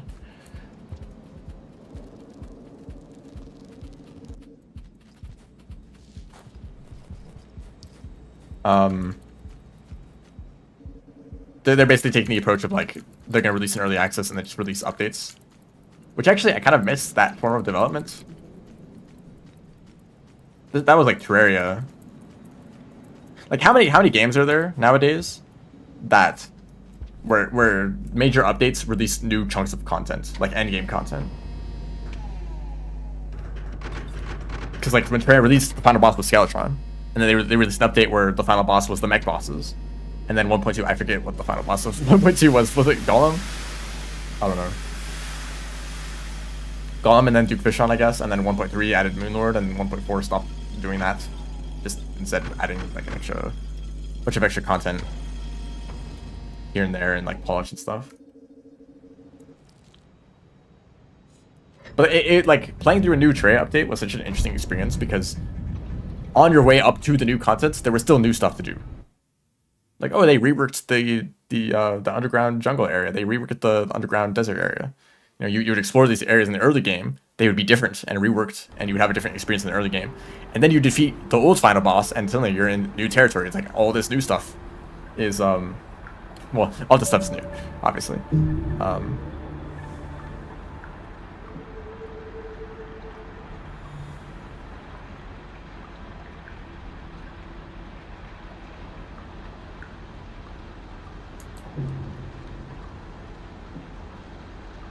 But now it's like there's a lot of pressure to release a game in a finished state. Maybe that's just for AAA studios and not for indie games as much.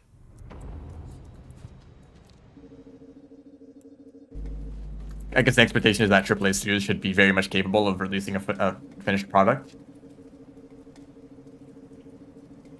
So for an indie dev, it's like, well, it's going to take a lot longer, so you might as well let the developer or let the players in on the development process. This is the least changed area so far, by the way.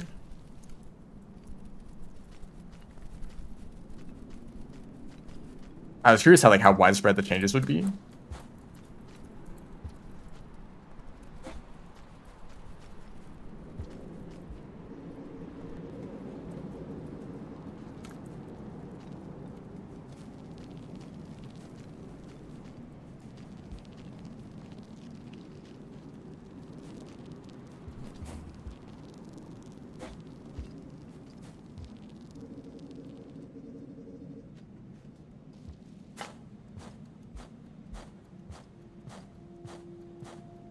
No, I like bounced on the corner and it didn't work. Oh, now you can see me die in higher resolution.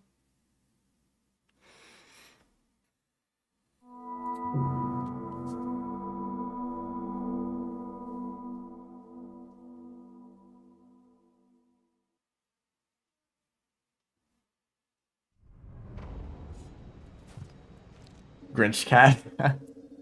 I didn't think about it like that. They're a forest cat. They're one with the trees. The trees that are so well known in Rain World. The pine trees. I've only seen like 10 pine trees so far. A little bit like disappointed, like this false advertising. Where's all the evergreen?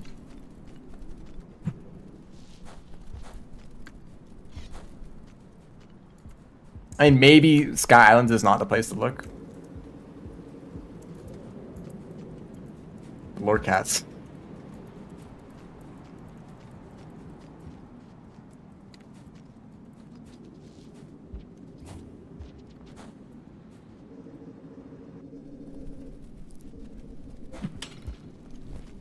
The Lorax makes me depressed. The movie. Just like its whole existence is like a insult.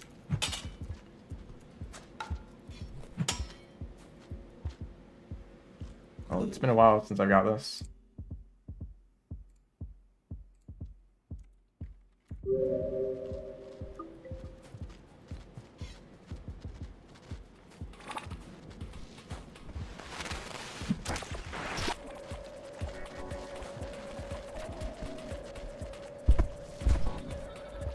Okay, I think I think Sky Islands is exactly the same as it is for Saint.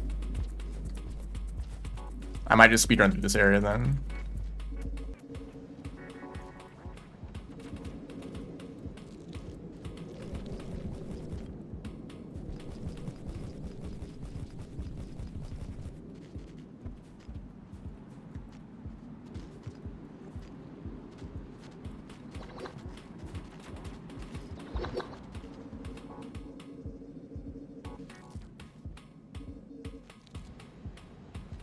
You tend to need to eat food to shelter. That's true, that's true. If I go to this like Saint store in the area.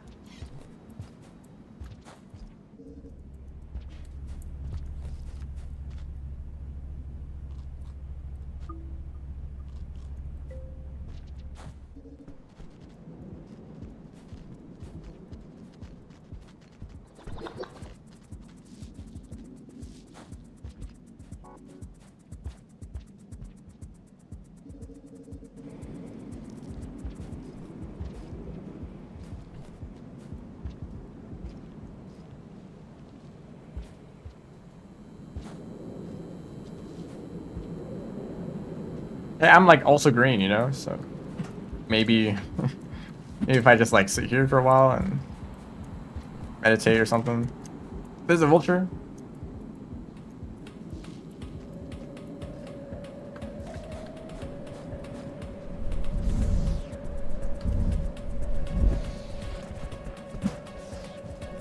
I need another spear.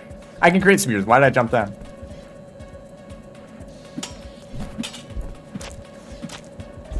I definitely can't demask a vulture.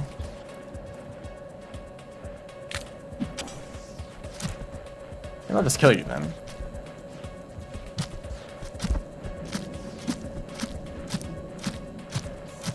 I know what I need to do now. Obviously.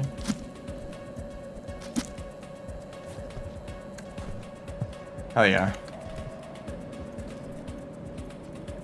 Guys will look at this and say hell yeah.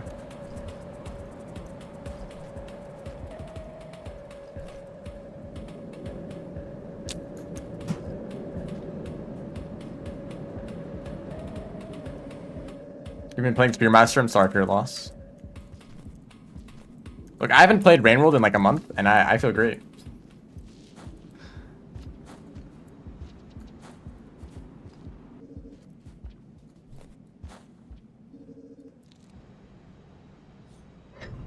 Relapsing? Nah, it's just, this is just a one-time thing. I might want to play Meadow again. I'm a little concerned that if I just do a Meadow stream out of nowhere, no one will show up. I saw this video, I guess by the developers of Rain Meadow. That was like an anniversary since the release of the mod. And he's like showing all these people playing like various game modes, and I'm like, is Meadow stable enough for people to play, like actually like experience the game? Always on Meadow? Did I just summon you? Because I remember before Meta released, I'm like, if there's ever a multiplayer mod, I want to like invite a bunch of people to like just play the game and just like explore the world and so on. But it was just so unstable that it kind of caused problems whenever we tried to do that. Like not being able to go through gates or game, like, or like the world reloading. Did I just roll forever? No, maybe this just reset the roll.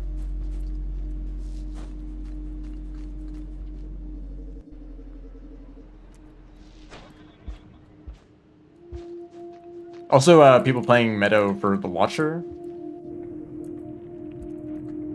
No, maybe I want to do that again.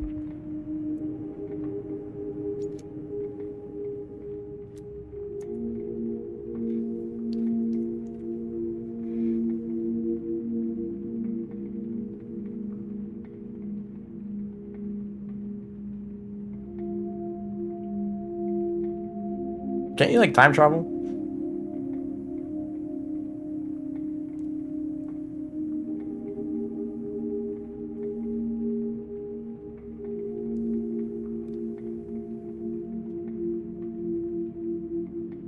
The end is nigh. That's a game.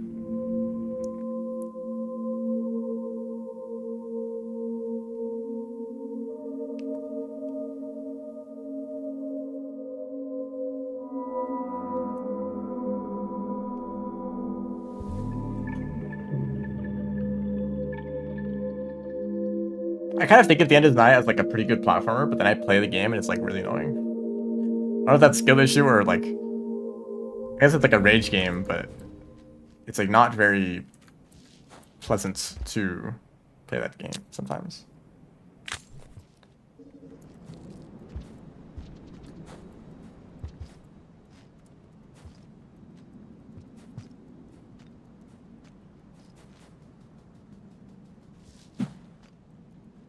I think like the first couple of areas are like pretty good. Okay, there's still like some way I can open popcorn, I think. Is it like falling? Does falling help a lot? I guess so. Maybe like the downward velocity is added as well.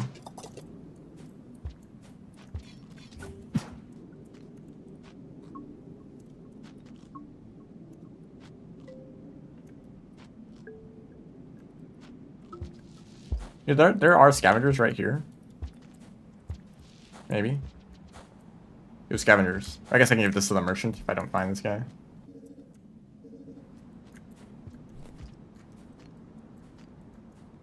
I'm just gonna run a chimney. I'm gonna assume that the bridge to Pebbles is broken.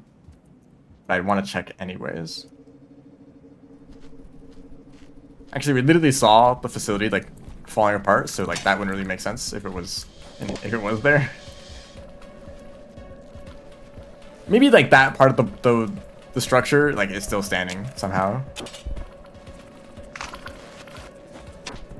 Oh, close. There's like just a wall left.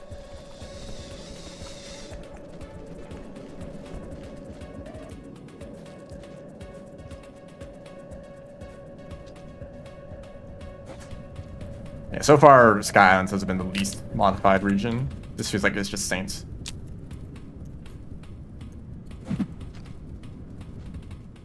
But also, like, I didn't really know what to expect coming into this mod. Maybe there could have been new regions, maybe... Like I don't know what. There's probably more that I haven't heard that is going to surprise me. You're in an inconvenient location.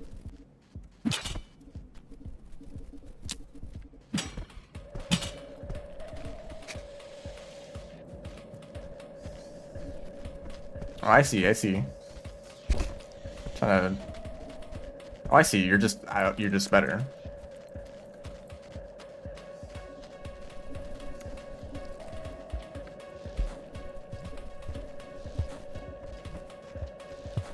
Thank you.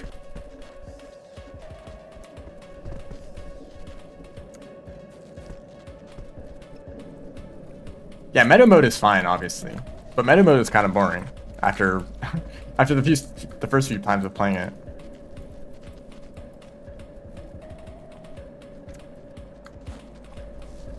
Like, yeah, what can you do? You can like travel with a group of people. It's like, yeah, it's kind of fun.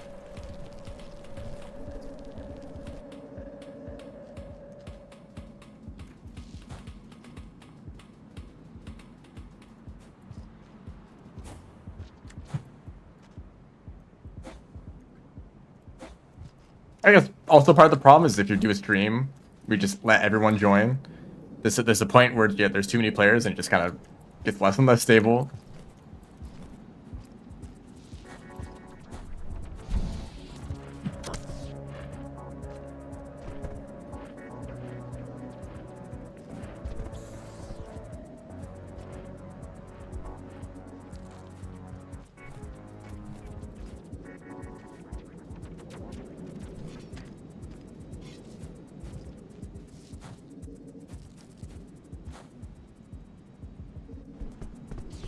Look, there's a chance I'll blow myself up by throwing this. And by chance, I mean it's almost guaranteed.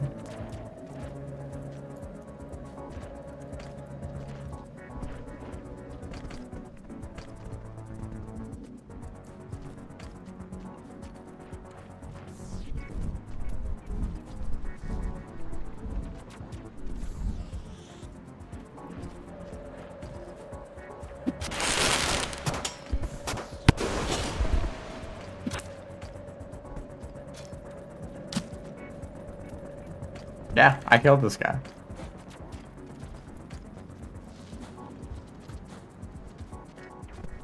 The rumors are they're real.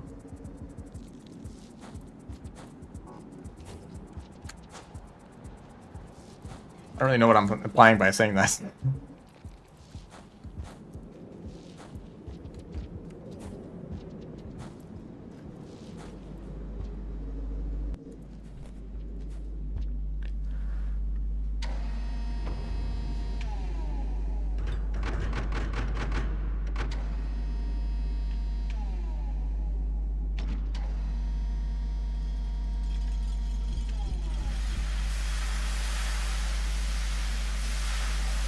No, that's like the biggest problem with story mode, though.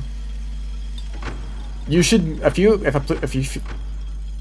a few players die, you should still be able to go through gates.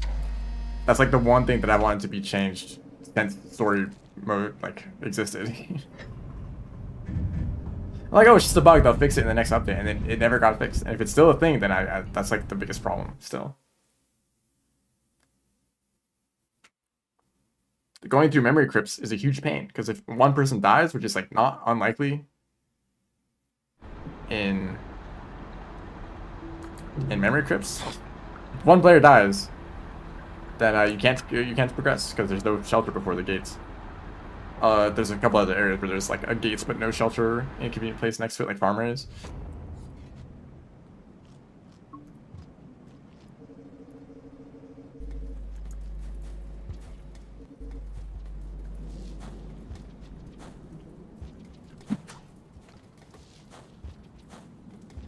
And like, yeah, if we're with a small group of people, it's like a lot easier to coordinate with each other.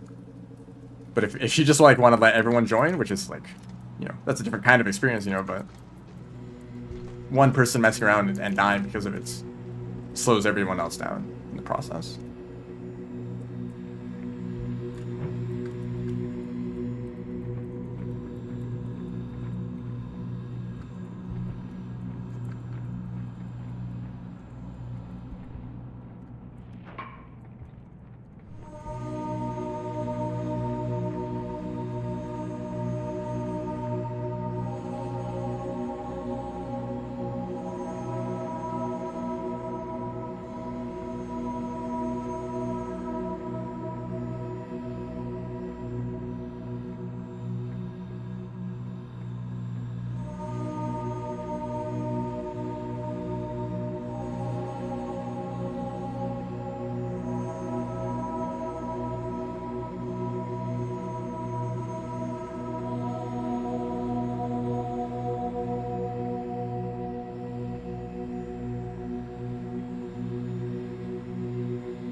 I don't know if I would have an answer to what my favorite game is. I think for a time, it was like, yeah, it's Rain World. For a time, it was like, yeah, it's Terraria.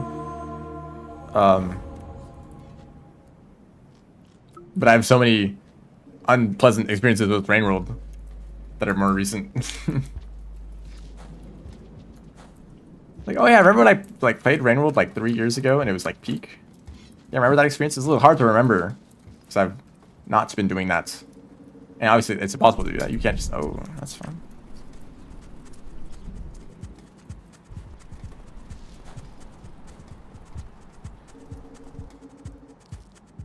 Like if you watch a movie and it's a really good movie and you rewatch it, you're like, not as good because I know all the plot twists and I know all the this and that. Like, does that make it a worse movie? Or maybe is there a movie out there where you watch it for the second time and you're like, oh, I understand it more now. I like all these little details and so on, you know?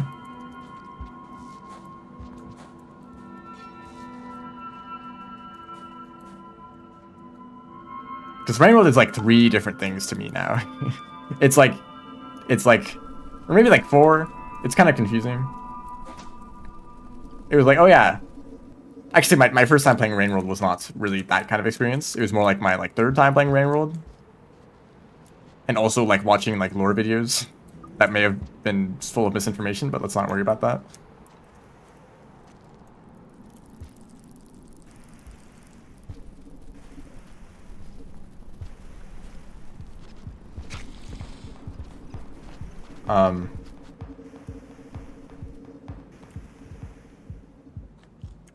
It was that experience. I was like, oh, this game, this world is really cool. It's a really unique thing that exists. And then Rain World became a speedrun game with like, oh yeah, this game has a cool movement system. And I enjoy replaying this game over and over again because it's fun to move around. And it's fun to understand its mechanics on a deeper level.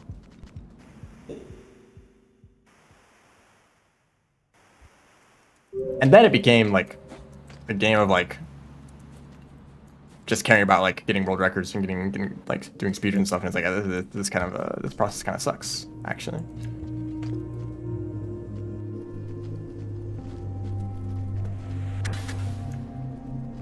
This is not the way the game is intended to be played, and that doesn't really exist. But you know, we found the wrong way to do it.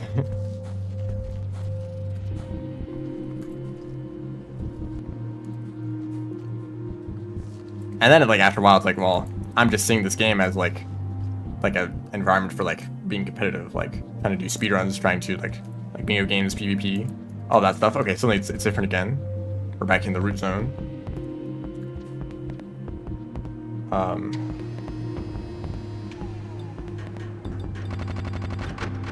What's that sound effect? And so for the past like year or two, it's like, oh yeah, Rain World. It's that game where like speedruns and challenges and stuff is like really annoying and tedious. Because we're all purposely playing the game. Try Arena and Meadow. I've done that a whole lot. A whole lot of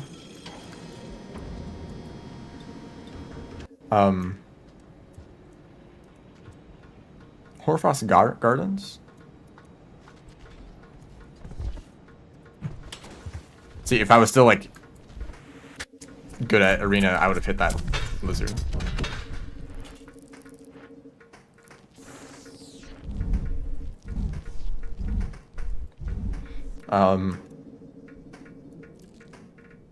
This looks normal. This is like a regular like survivor industrial shelter. I guess that's what the shelter should be doing. They should be like climate controlled. Kind of by definition. Anyway, so every once in a while I'm reminded that what Rain World is. I watch someone play the game for the first time and I'm like, oh, right, the Void Sea is like really cool. It's not just a really long, tedious cutscene. It's like actually like a incredibly interesting and unique environment for the finale of a game. That doesn't really make any sense at all, but it kind of does a little bit.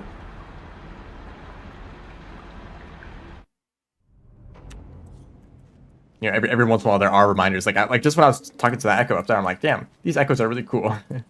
These like strange, distorted like creatures, these like ghosts. Oh, they finally opened this pipe. It's not awful anymore.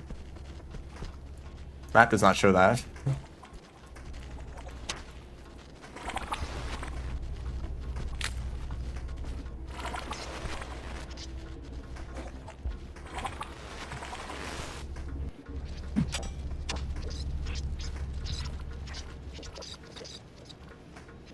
I just think echoes are so fascinating. I think things like echoes,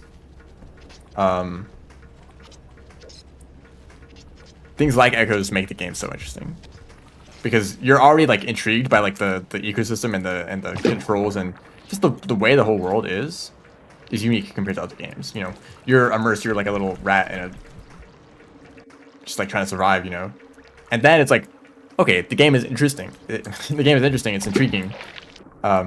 But let's add on another layer, you know. Let's add on these echoes that you're like, you see them and you're like, what is going on? What are these things? Why are they speaking to me? Or I guess they probably don't speak to you if you haven't visited Pebbles yet.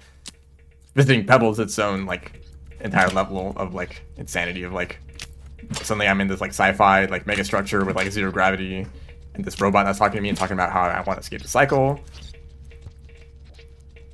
And we probably meet Pebbles and then talk to the Echo, so maybe that order goes the other way. I think having layers like that is part of what makes things so intriguing. You can have a story that's like cool.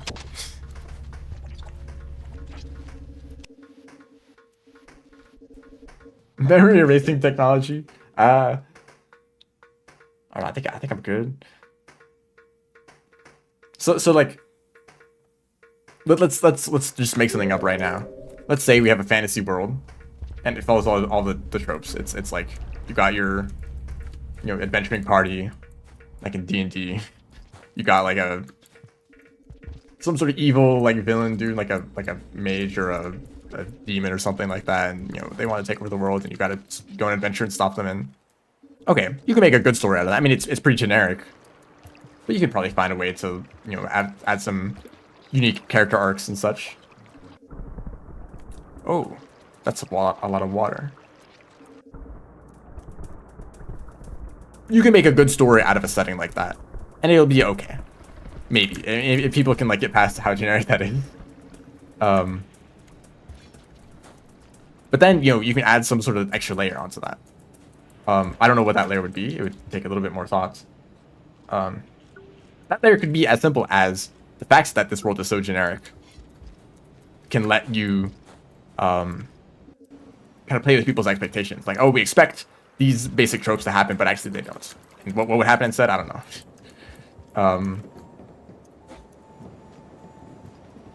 Is this a guy? Sure is.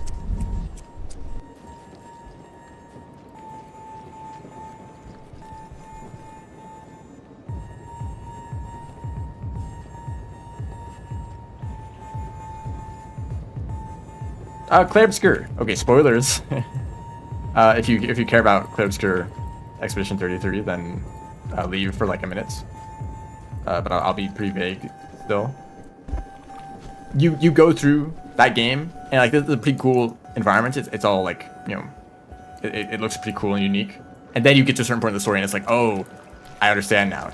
It kind of recontextualizes the whole thing. Although then the story kind of shifts to like a different perspective, and maybe that kind of undermines the quality of the rest of the areas that you've gotten so familiar with. But don't worry about that. The point is there are actual layers to Clair Obscur, and it makes the whole thing kind of more interesting. And then there's like a different layer of discussion of like, okay, like how do you treat this world knowing what it is in reality, right? That's kind of part of the story, and at the end of that.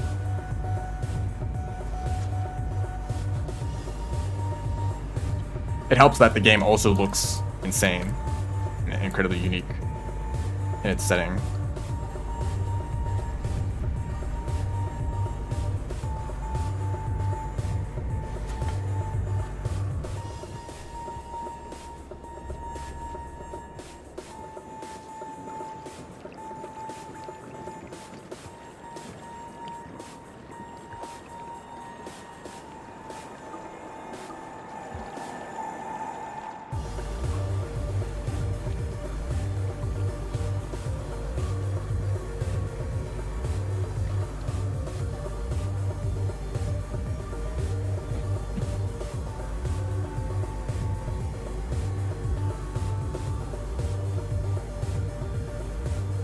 Is it really Rainworld's fault for running out of content?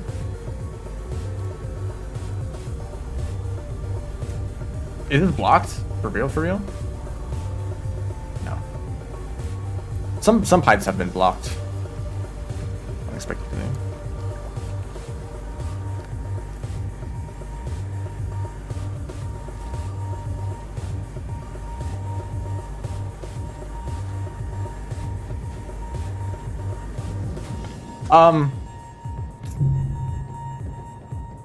I hesitated and then I like unhesitated when I should not have. Okay, that's a larger gap than I expected. I just full sent that with an EI jump and it did not work. Okay.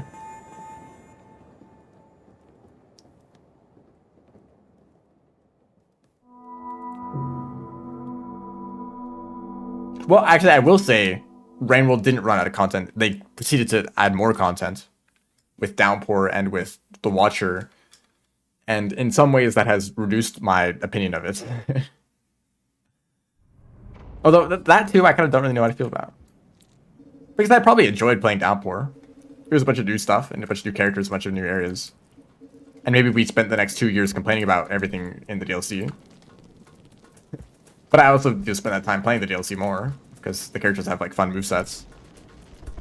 Like Rivulet is a fun character to move around. Same for Saints. I don't know about the rest of the guys.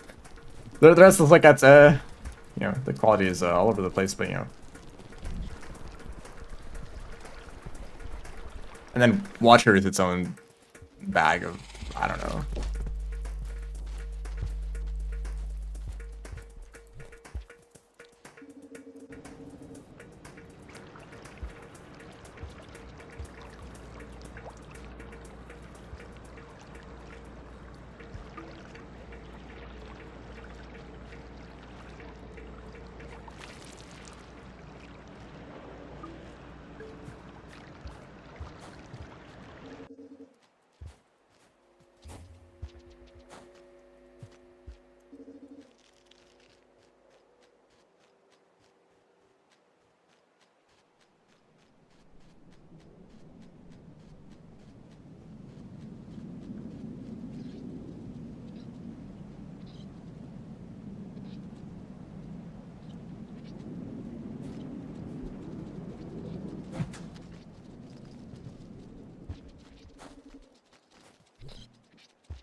I mean, like, for the Watcher, there is like extra layers of stuff that's happening.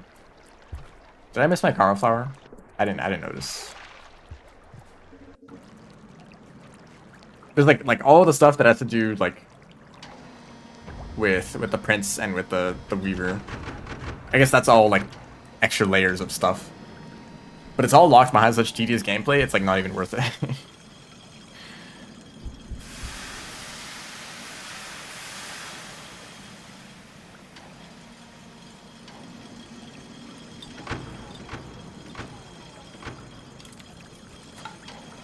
So actually, I don't know what to expect here.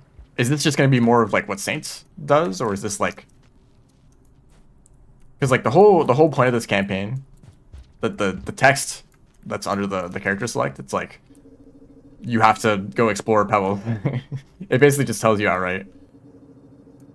You know, the fact that Pebbles has collapsed recently is the main point of intrigue here.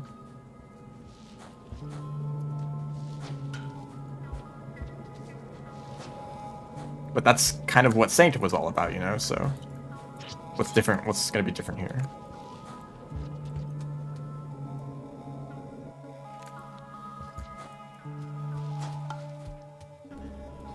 By the way, I don't want to spoil anything, but Deltrune has like 50 layers, and it's all peak.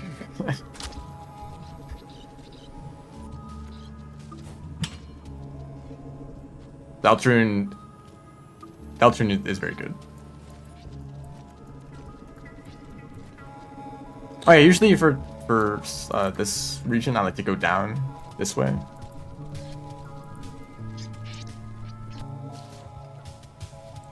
Actually, I can spoil Undertale, because that's an old game. Undertale it's like a layer 1. It's like it's a fun like RPG with like fun characters. You know, the fun parts of Undertale are like talking to. Seeing all the interactions with the characters and such. That's fun. And then there's like the like you don't have to kill anyone. It's like, oh, you could be a pacifist. That's kind of interesting. That's like kind of breaks your expectations of what an RPG is, right? It's like, oh, normally you're just kind of like killing everything and like it's not a big deal. But here it's like, oh yeah, there's consequences for your actions, so you should probably be nice to everyone. Okay, that could be another layer. But then there's a layer of this is a fun game. I played it and I enjoyed it. Now I want to play it again and see what else there is. You know, I want to see all the different endings, all the different like responses that the characters can have. So you replay the game again. Maybe you kill everyone, or maybe you don't. Maybe whatever you did last playthrough, you do something different this playthrough. And then eventually you do that a couple times maybe, and you're like, you know what, I'm gonna kill everyone. Just to see what happens. You know, this game is all about like being a pacifist, but like, what if I just kill everyone? And then the game is like, hey, what the hell are you doing? You're killing everyone. Just because it's a video game, you feel totally comfortable, just like committing mass murder. And the game totally calls you out for just like completing the game for the sake of completing it, even though you're forcing yourself to do horrible things. And that's like layer like 3 or 4 or whatever.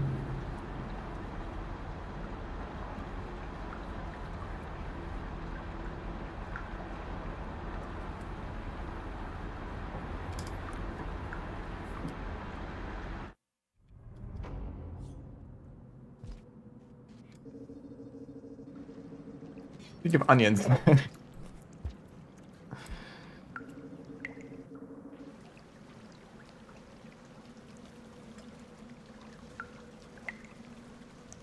Like a game developer. Look, I have just about 0 games that can be played, so I don't know what you're talking about.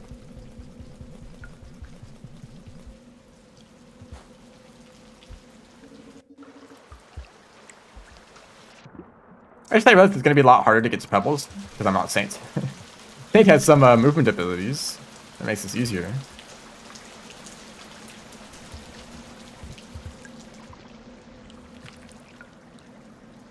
I have a route that I normally take to get to Pebbles, but it's very much reliant on Saint's abilities.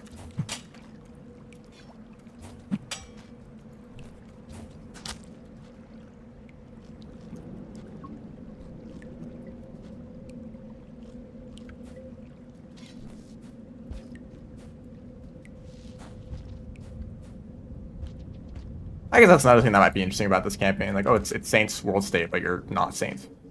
I guess I didn't really think about that too much. That is kind of unique on its own. I may have gone too far already.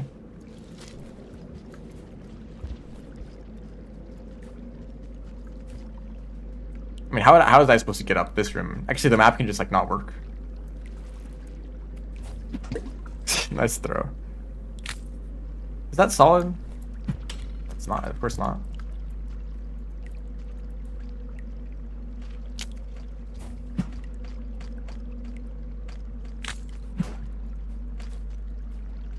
Maybe I take the other routes, actually. You know what? I think I will.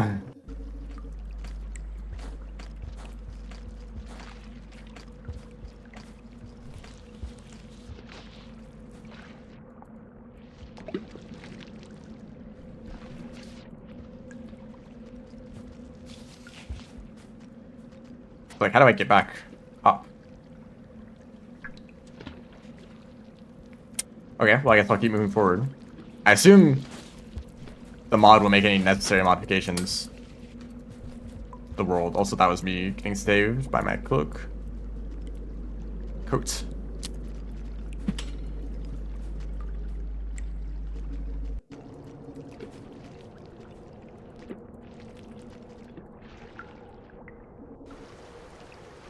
Oh, hold on. This looks a little bit more functional than normal.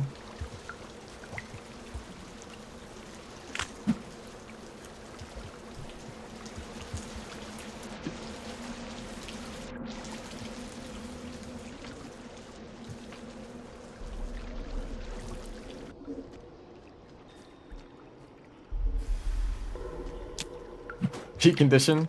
Yeah, the water cooling is like...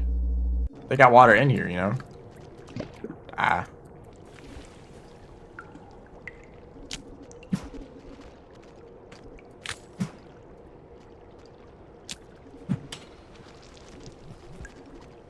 Isn't that what water cooling means? Like, you fill your computer with water.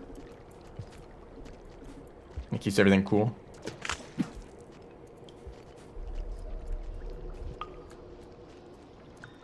I think someone actually did that. They designed a computer so that you can just submerge it underwater. It still works.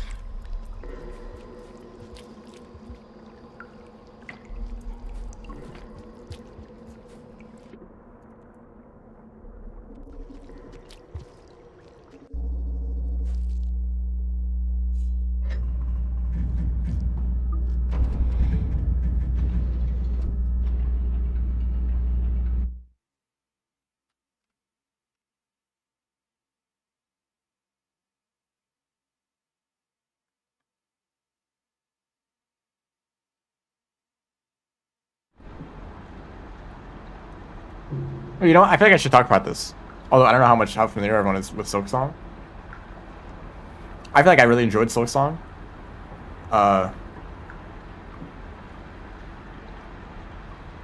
Partially because everything is like high quality, naturally.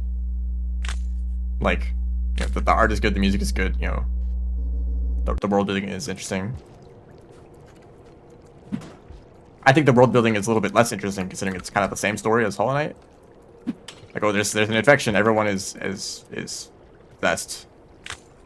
go defeat the source of the possession.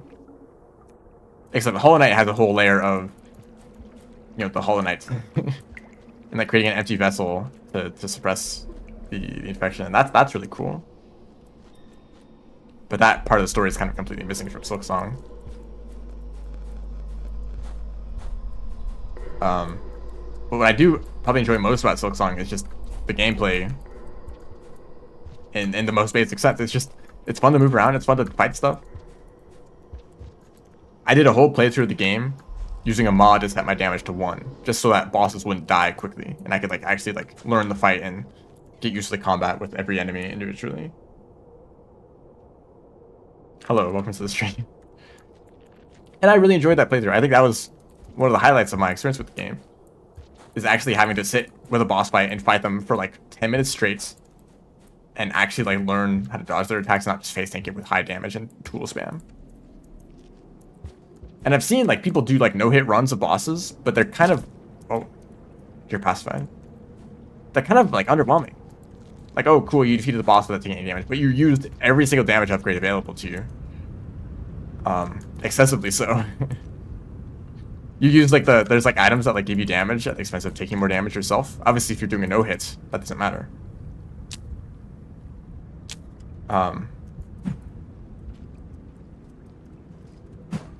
Ooh, that's the intended movement. I don't think I can get up here. I don't think there's a way to get up here. I guess I'll visit the Echo.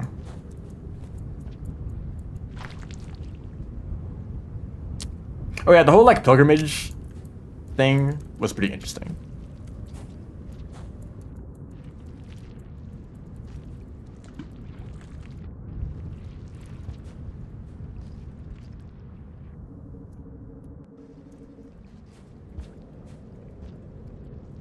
Anyway, I'm saying this because I feel like I've heard people talk about Silksong, and like to me it sounds like they don't really like enjoy the game that much. This is really hard to explain.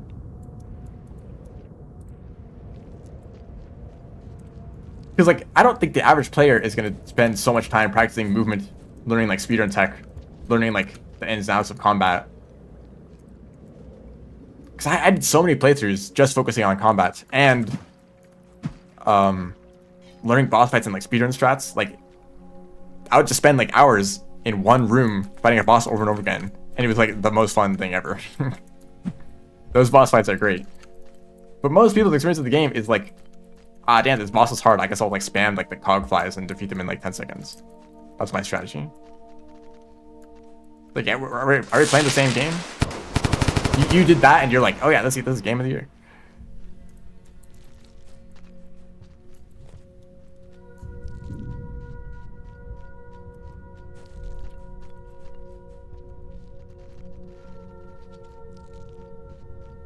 And like 80% of Silksong gameplay is like walking around the map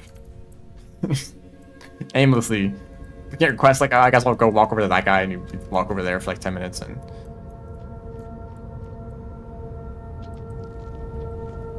if I'm watching a playthrough of someone, or if I'm watching someone play Silksong, I like skip like most of the video because it's all boring.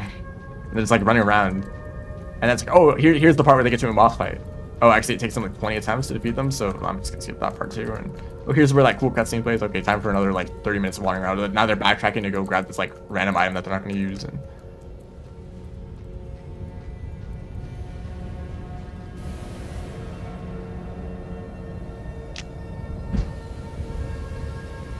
like, I guess that's all the part of Silksong that I don't really enjoy. And it's like, I'd like being able to do a second and or like do multiple playthroughs of the game, knowing which items to skip and, you know, the fastest routes to get through areas and such.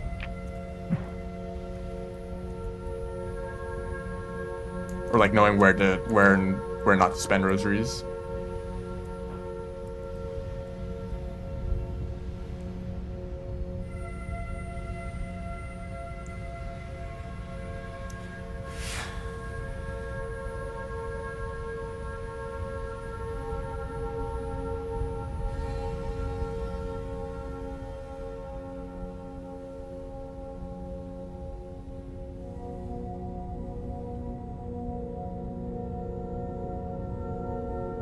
Did you escape, my guy?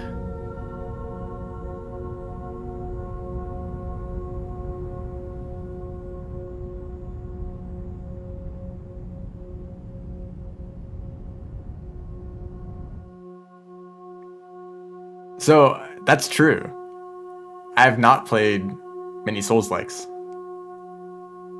I've not played any of the like Dark Souls, Demon Souls, Bloodborne, Elden Ring, Sekiro. I've not played any of those.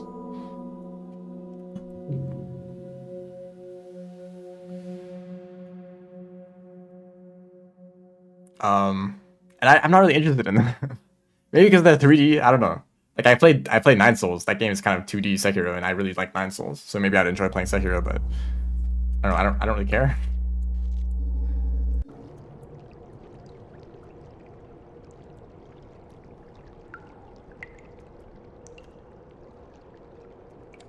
If the map functioned, I would maybe have a better chance of getting to Pebbles himself.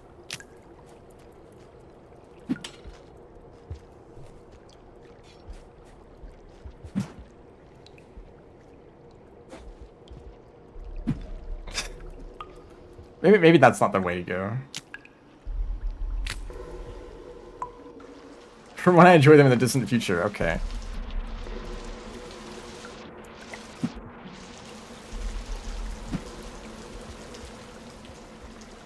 Okay, I can't go up there. Can I go down?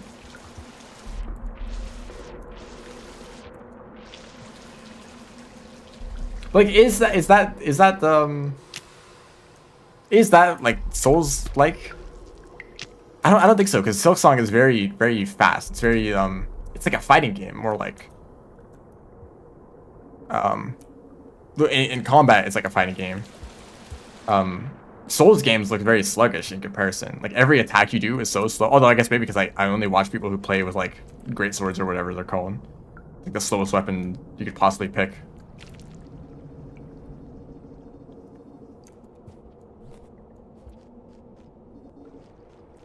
So Silksong has a lot of like weaving in and out of their range just to like get in a few extra attacks. Okay, well I'm now just back here.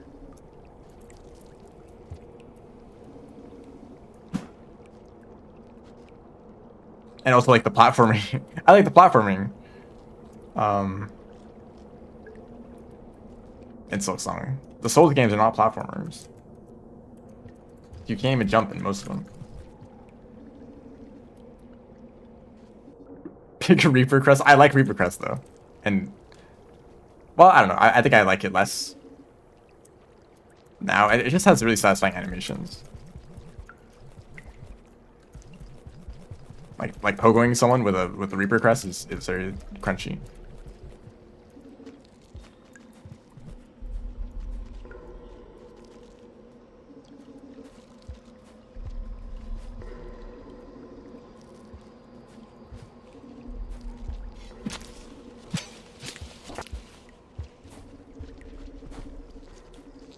I'm actually alive.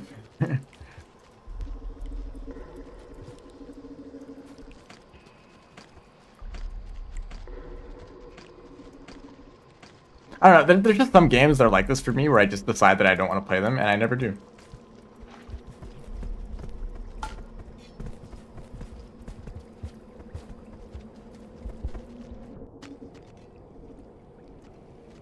Where am I? This unfortunate development. There's a guy in the way.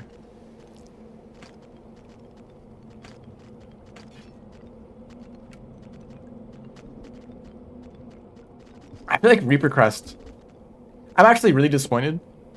Charge Strike builds are not viable. IMO. I feel like they just don't deal enough damage for how long it takes to charge them. And it's way better to optimize damage in terms of getting in more attacks and attacking faster. Staying close to the boss, you know.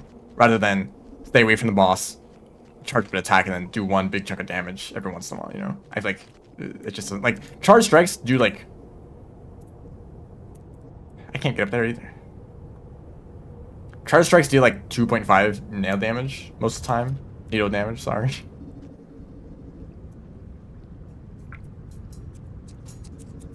So that like if you just like if you do like 2 or 3 hits, that's like the same as a Charge Strike, and that you can do that way faster. and not commit to doing a charge strike and like waiting for the right opportunity.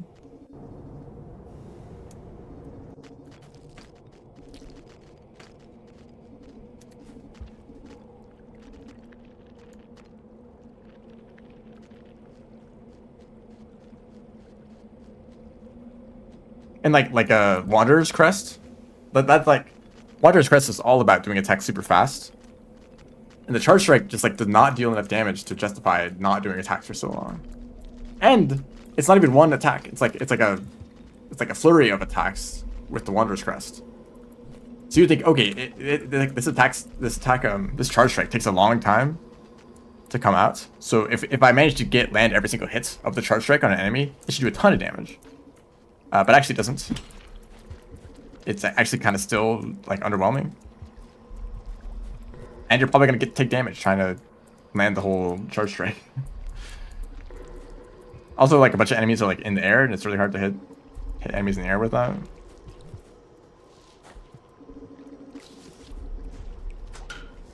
Are there still spitter spiders? There are. Yep.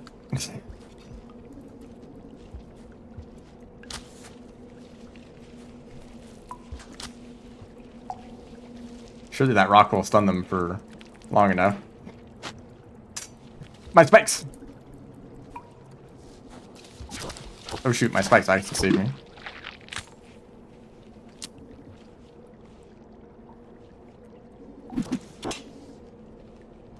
What do I do in this situation?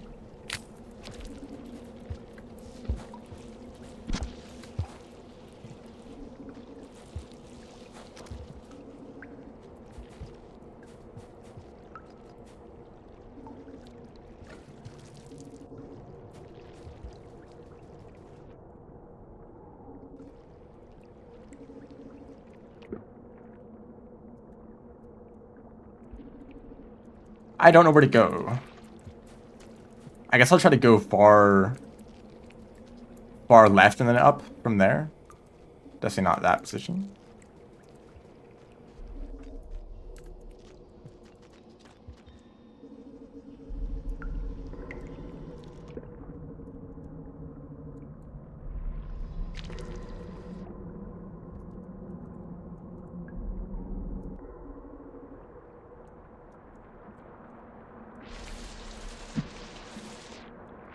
Okay, I'll be honest, I don't know what my strategy was.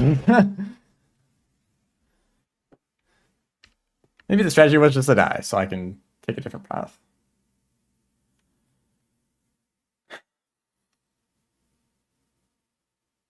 I do like... Also, I think I've realized this, too. I like difficult games, but I don't like games that make you suffer. Suffering is not the goal for a difficult game. The goal is engaging gameplay. Because if you play Plants vs Zombies, random example, if you play Plants vs Zombies, that game is so easy.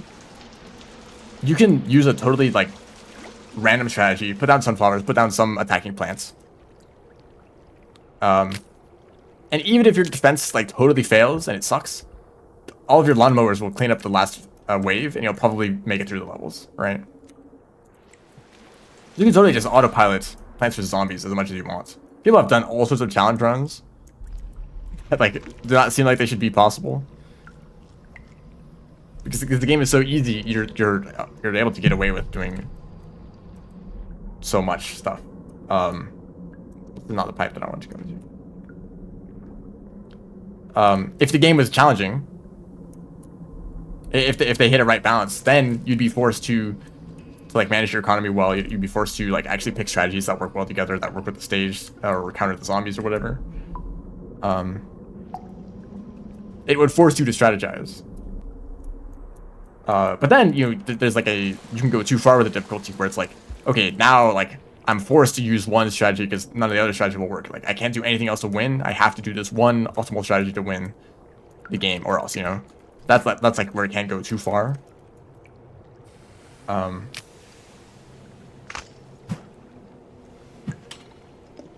I also like a game does not have to be difficult. It just has to have a high skill ceiling. I think that's actually the real answer. I forget. Like, can I not go take this one?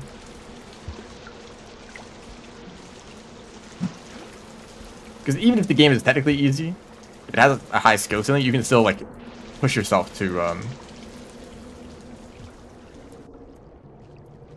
do a lot. I don't know what I'm trying to do.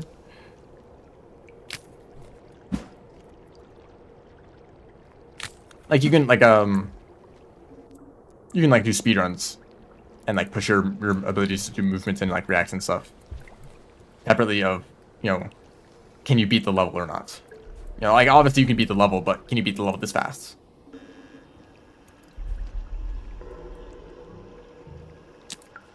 Yeah, says the person who doesn't like speedruns. Okay, which path did I take? Like, I'm kind of totally lost right now, and the map doesn't work, so like don't rely on that at all.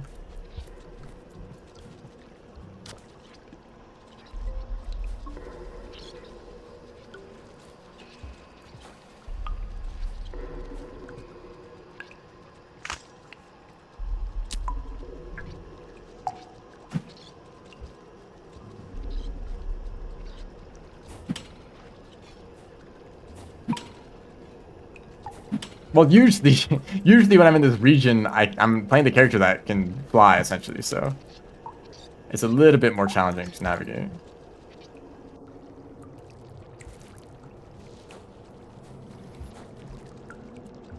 I guess I'll go this way first. Go this way and around, probably.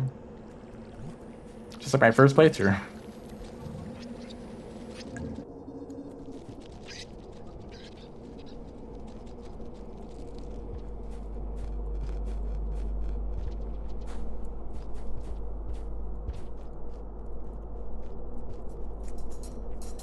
Actually, let me stay down in this hole.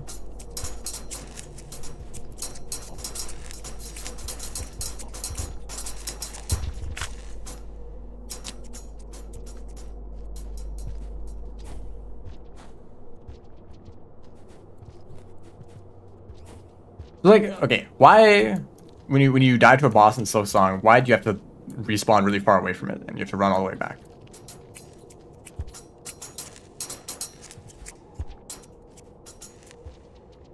I think there's reasons for that. There's like totally normal explanations. But if the game was just about combat and just about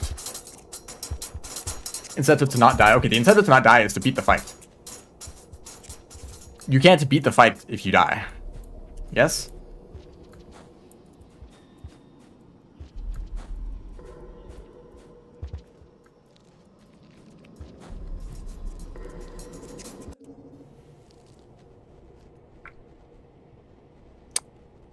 I don't think this is the right direction, but I feel like I need to check anyways.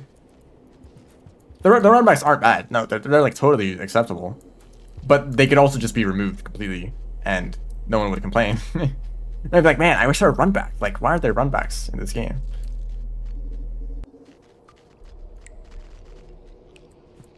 Well, maybe it looks like it's not the right example for me to use. This just goes down to... Also, I took a one-way path. You just kill me. You know, just drop me into the floor, actually, is what I meant.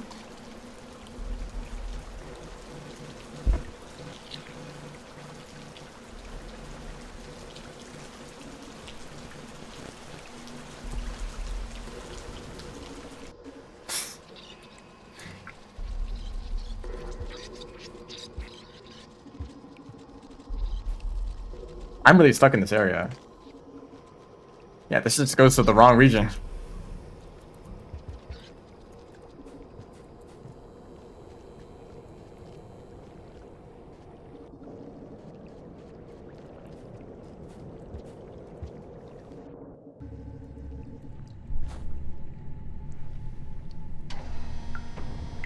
I feel like if there was a game that was purely focused on combat, and here's a really, really difficult boss, good luck, then they should reduce that time. Like, think about Celeste. Celeste is a very challenging platformer, but that's only lose you like 2 seconds.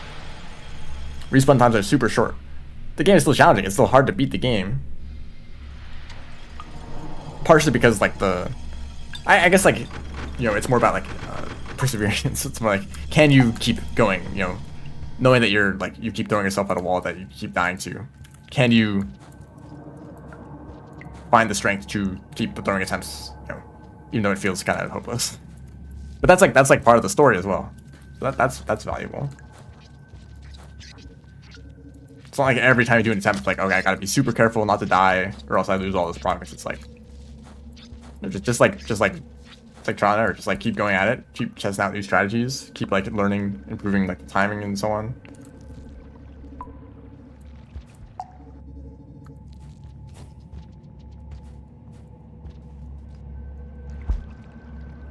Maybe I'll just visit Moon. I don't know. While I'm here, I can just like go all the way around, get the other side of shaded, and try to go up that side.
But there are games that are like really punishing that I do enjoy.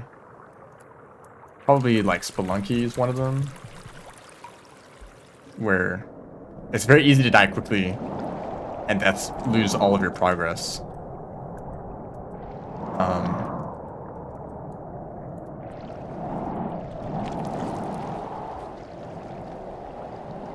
I can probably just make it.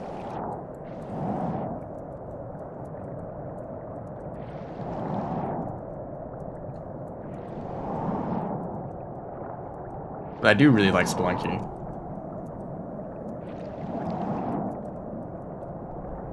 Guess that's a little bit harder to explain.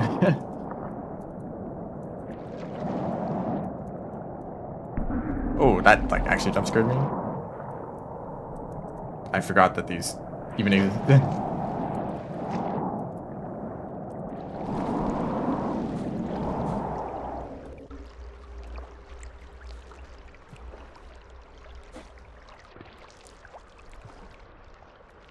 When I was doing my 1 damage playthrough, I beat most bosses first try.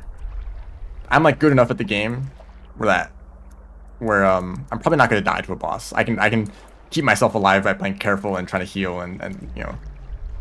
But that wasn't the goal of the fight. And if I was in the middle of a fight, taking a lot of damage, having to heal and play safe, I kind of consider that a failure. But the fights took so long, because I only dealt 1 damage. The fights took so long that I had time to learn in the middle of the fight.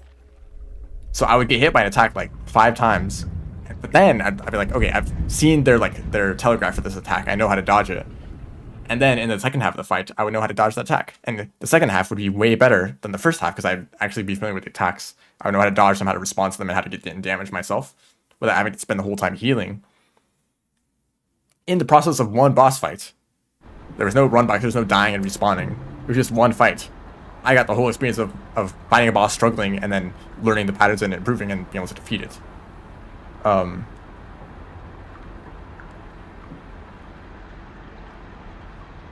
Yeah, the chat is doing this thing where like half the people are like talking about nonsense, and like I'm also kind of talking about nonsense. But who am I talking to? I'm talking to like 1 guy, 1 person in the chat. Thank you, by the way.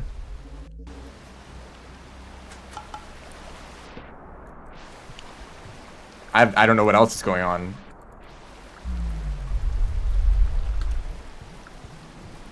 Alright, gravity.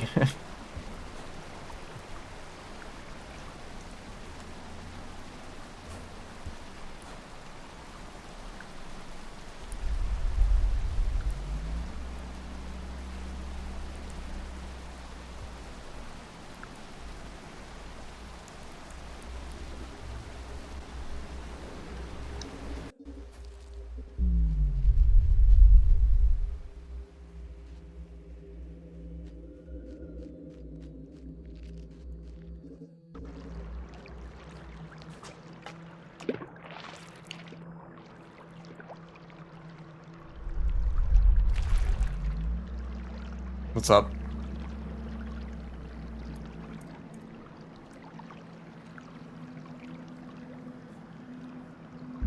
No, actually, I totally expected to see you.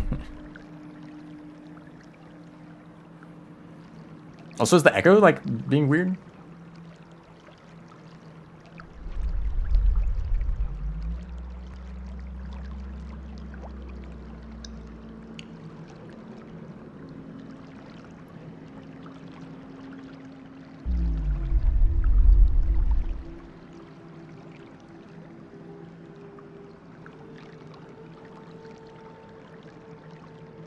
Why are you looking at me?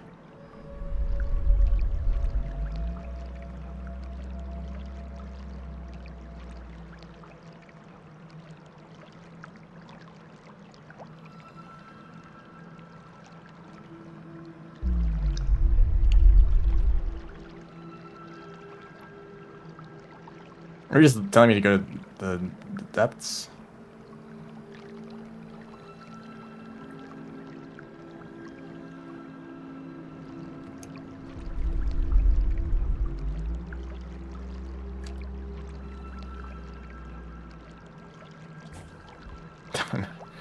Oh, hold on. For a second, I was like, oh, are you telling me to go to a new region, maybe? I think that's just, like, go subterranean, you know, depth. I need to reread that dialogue. Yeah, I think this is just pretending to be Iggy. Go to Pebbles, get neurons. Yeah, that's gonna happen. I am gonna try to get to Pebbles. Maybe I'll check out what garbage waste looks like, and then I'll like passage maybe. I don't know if I have a good shelter to go to.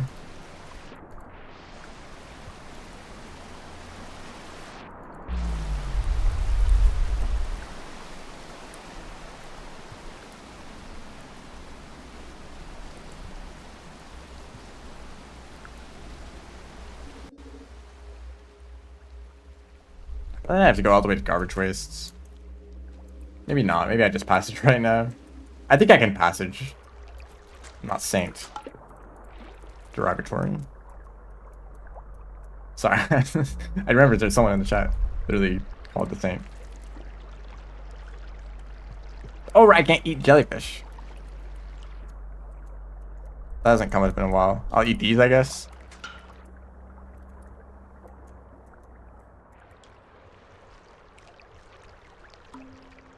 And quarter food pit PP. Oh great, that's not nearly enough. I guess there's bubble fruit, maybe? No, there should be some food over here.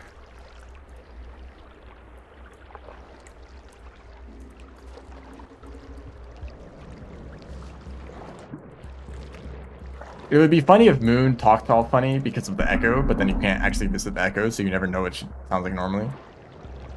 Because, you know, she has some strange dialogue when you first meet her as Saint.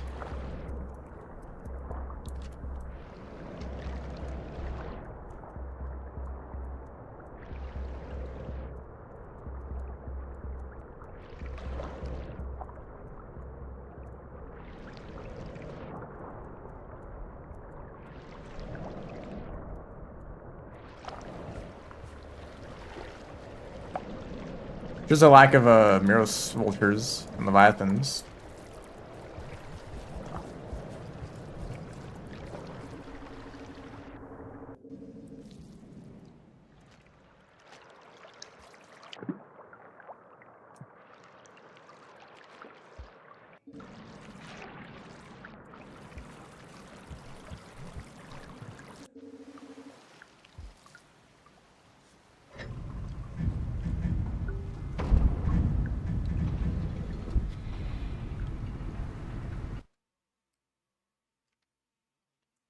Okay.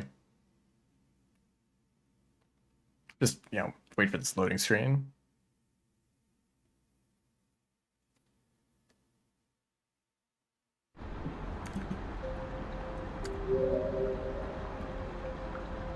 Watch the map be broken. I think I'll probably pass this to the... No, actually, I don't know if I stayed in any shelters that would be convenient here. Industrial or shaded.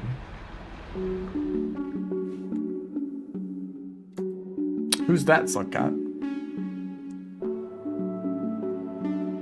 What are those lizards? This mod is kind of lacking green lizards. A little bit disappointed. Like, they could just replace all the caramels and no one would care. They'd be like, oh yeah, green lizards.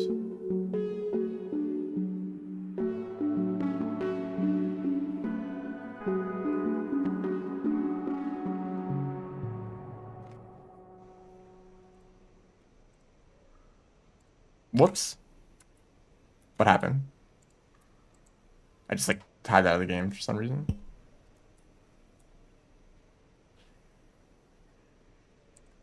Shut up. Is this a memory leak? Well, I'm passing, so I can't like close the game. I hope there's no memory leak. Hey, they were supposed to fix all of those. Where am I going? They changed all the names of the regions.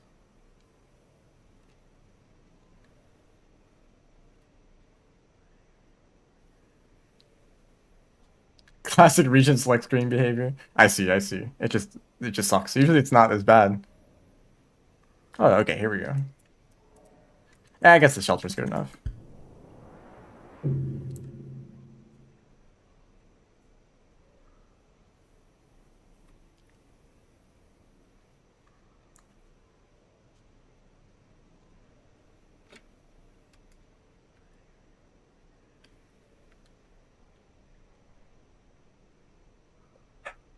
Any day now. Maybe just having this many mods enabled kind of slows it down, or just like one of the things that this mod does.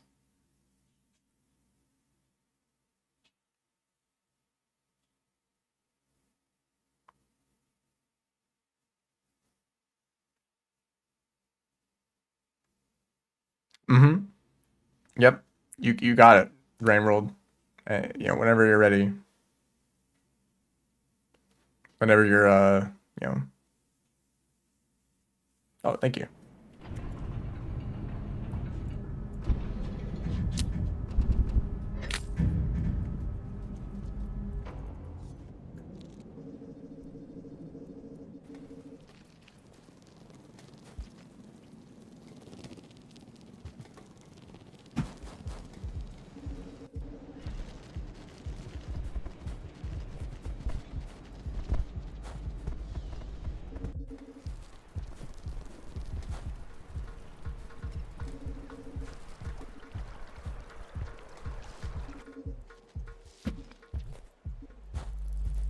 I'm not quite sure what to think about this mod. I feel like this is a lot of effort to put into changing the map that does not actually mean anything. Like, did they really go through like every room in a bunch of regions and just add a bunch of like debris and roots to the background? Like, the whole goal so far has been get to Pebbles, and I got there and it's like, oh, it's just the same as it is for Saint. Except you're not Saint, so it's kind of hard to navigate.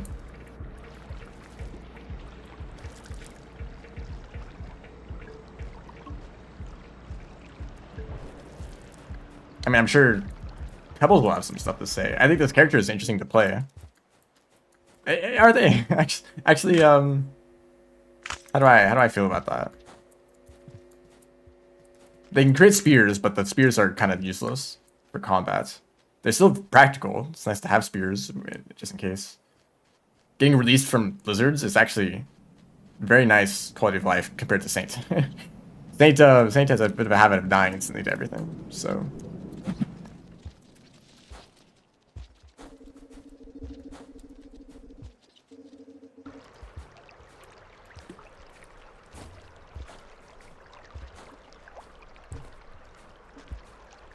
Are we to SU path? That is the path that I took. I've not been to Subterranean, so maybe Subterranean could be different. Actually, it almost certainly is. I think I'll go there because I think it sounds like I'm going to the depths, maybe.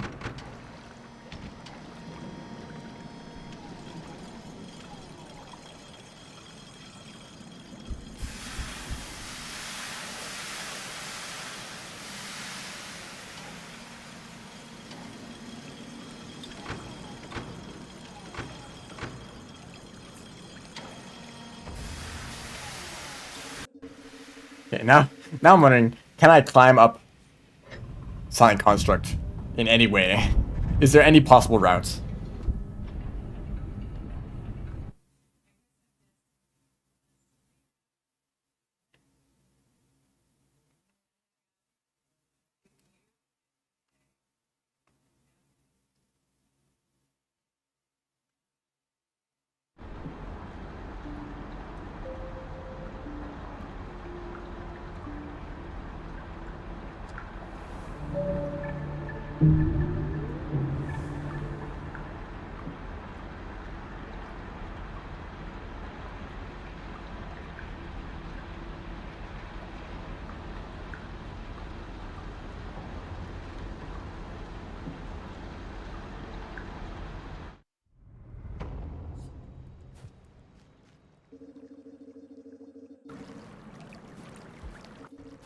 Also, it kind of sounded like Moon was referring to submerged.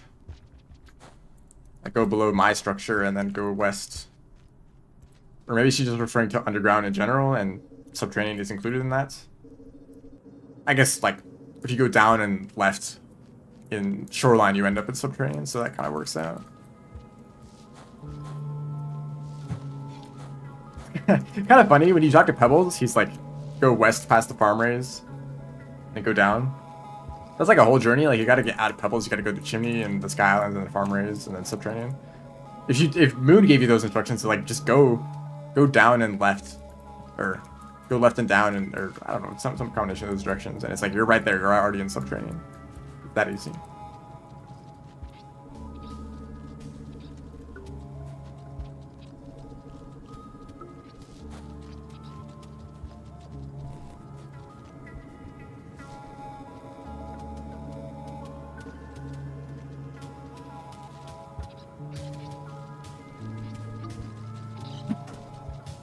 It is kind of interesting, though, the difference in their dialogue. Moon is like very normal. It's like, oh hey, a living thing that talks to me.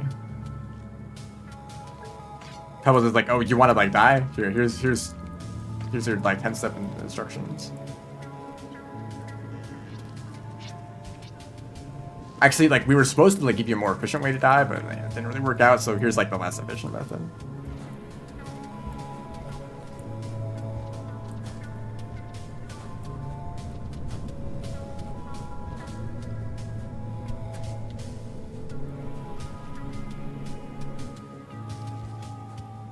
Okay, let's hope that I can just climb up here. This does not lead directly to Pebbles, but it might kind of put me on the right path.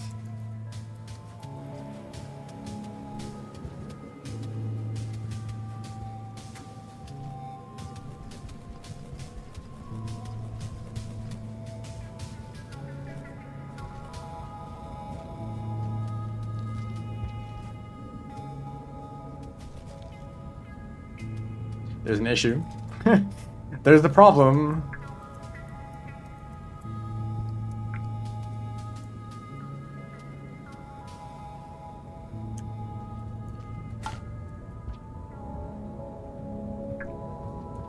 I do not believe I can take that path.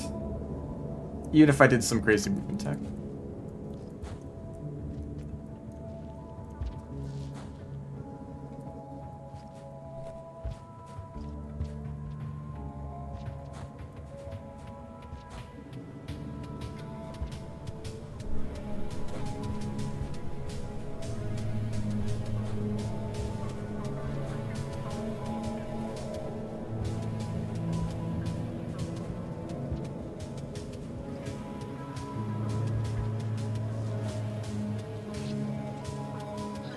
I'll go down here again.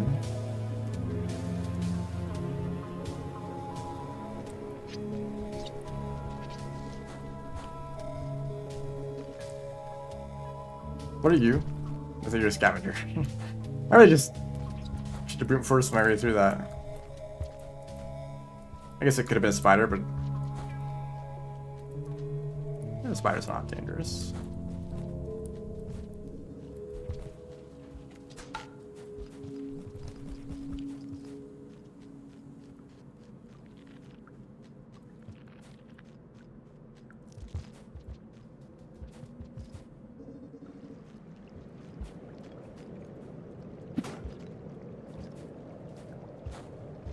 Back here, just try to go up through the like centipede hell room instead, I guess.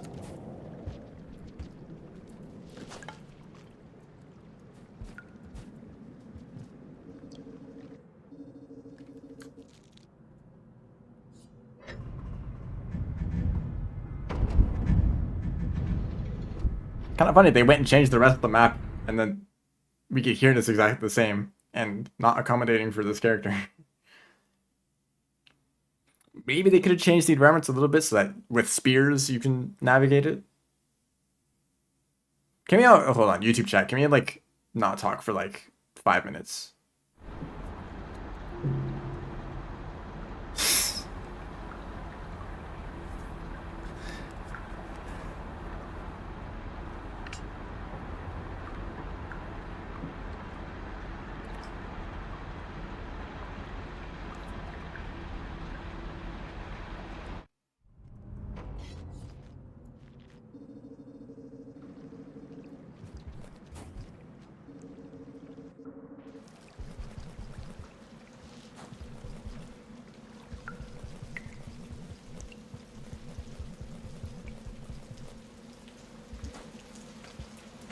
Probably scavengers. I mean, I guess that's not a surprise at all. They just keep showing up where I don't expect them.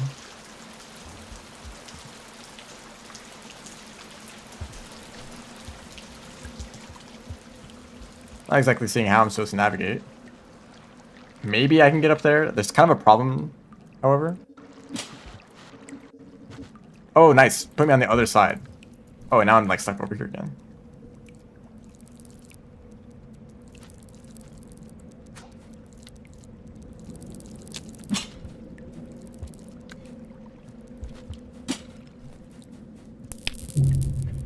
Cool. I mean, I knew that would be a challenge.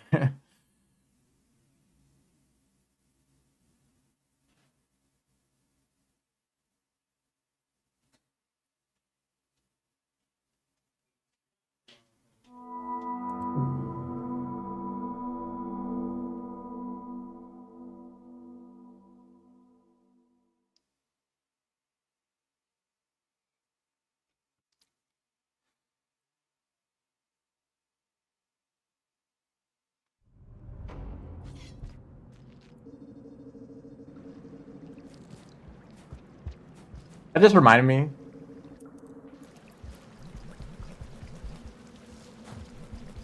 that one of your messages kind of reminds me of one scene in Made in Abyss. That's probably not specific at all. One person gets that reference. No, actually, no one gets that reference. Never mind.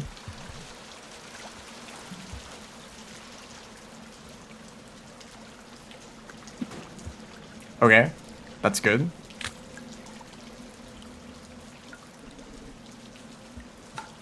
Hold on, this is possible. Hold on. This centipede is in the way. They're like really in the way. Goodness. Sure, you're not trying to grab me. It's like fun media. Yeah, it's so fun. It has no.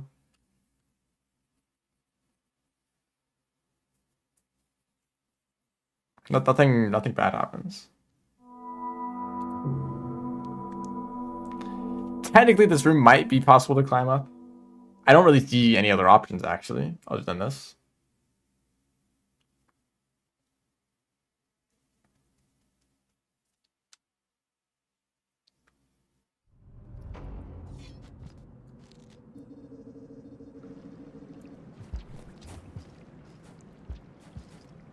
Maybe I'll try to do a backflip first.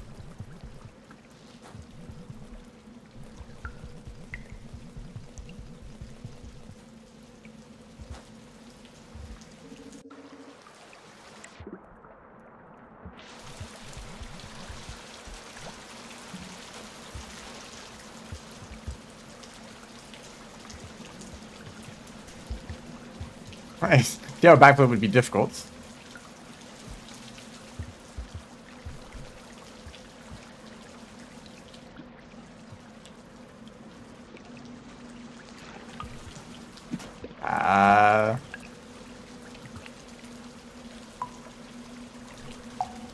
Holy rocks.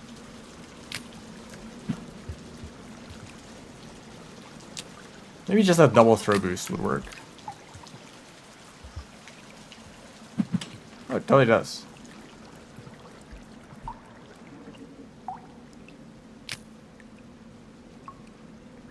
The real question is, what were the... Oh, don't spit that out. What were the ancients interested in? Because the iterators had some interest in their creators' culture.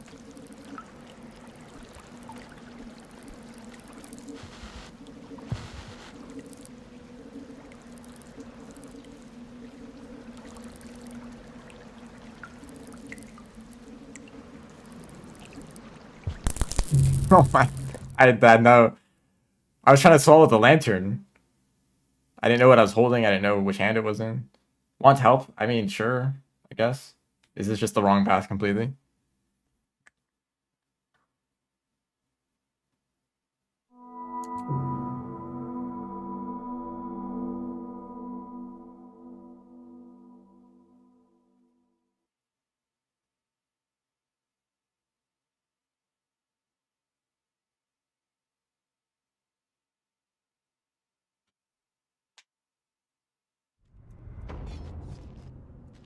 There's like one more path I can think of testing.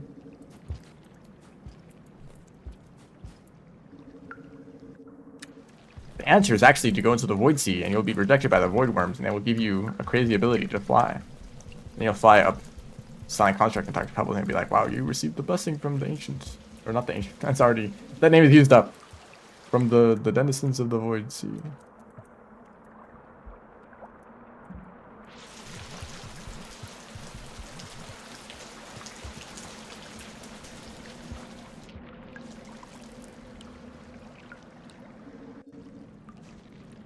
5 minutes are up. I mean, well, we're kind of... Okay, now I'm like, how is this possible? Oh, this might be possible.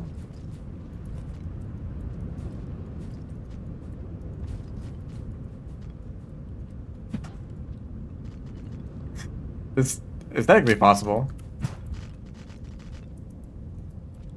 Well, not easy.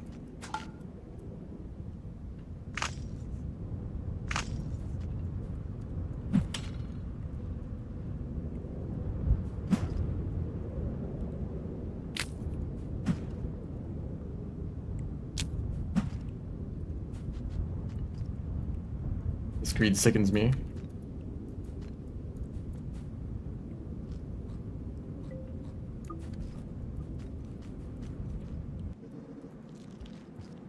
Well, I'm committed to this.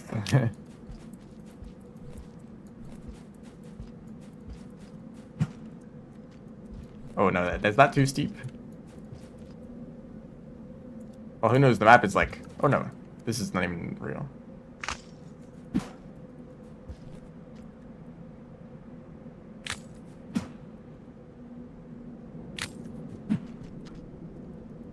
I see.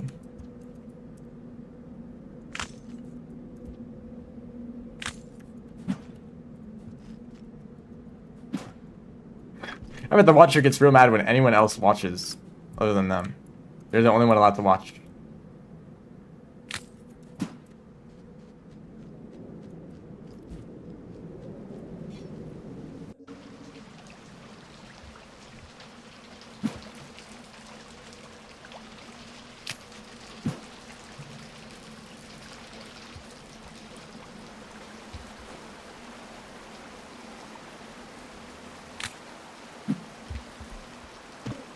Oh my...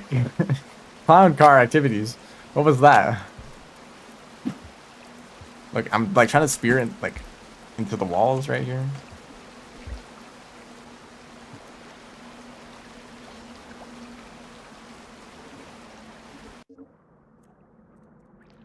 Okay, I think this is still possible.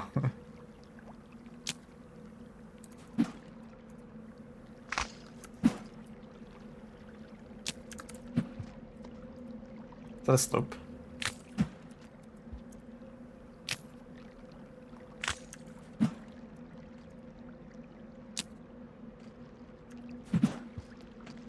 That second one that I threw should have been delayed. Or maybe the first one.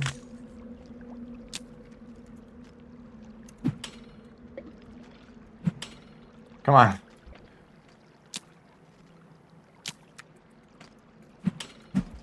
Okay, that worked. Hi, scavenger. How'd you get up there? Take one of your magical pipes.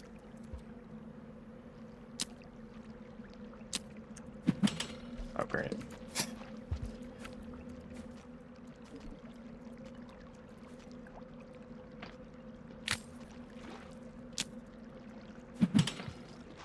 You have, like, reminder that I have, like, one goal when starting, like, this campaign, and it's to get the pebbles.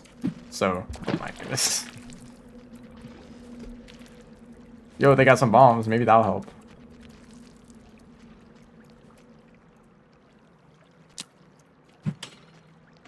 Look, I understand. Maybe they don't, maybe they don't want it to be too easy. It'd be boring if they were like, go to pebbles, and I was just at pebbles already, you know.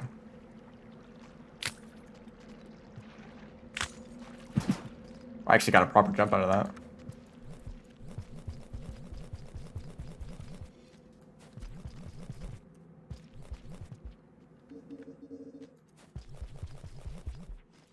This overseer is like way more like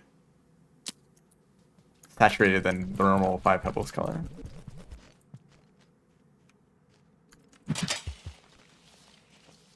Okay, it might be possible still. Feels like a backflip situation.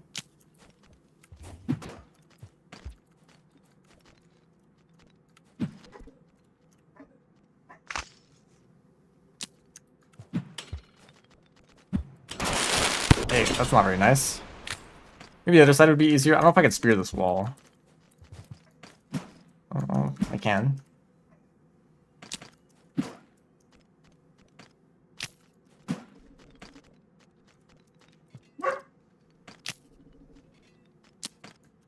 Oh, nice lag spike. I did like 5 inputs in that while the game was frozen.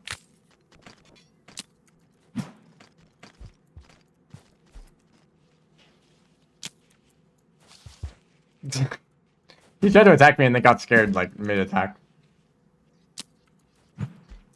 Oh great, this is what I'm worried about. Like one of these is gonna be a slope I can't spear. This feels so intended. You better not.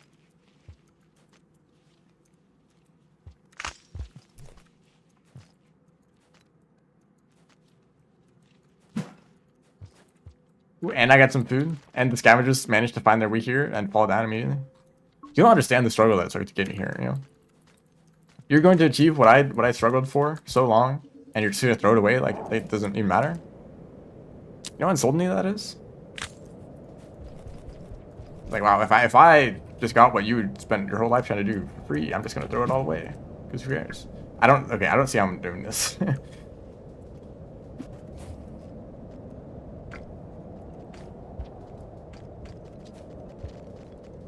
Okay, now there's a guy in the way. You're not making this easier.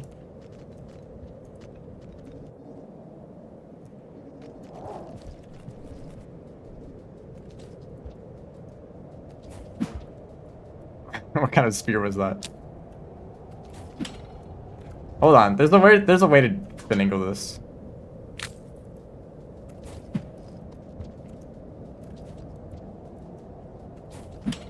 Hold on, hold on. If I knew what the train looked like up there, it'd be a little bit easier.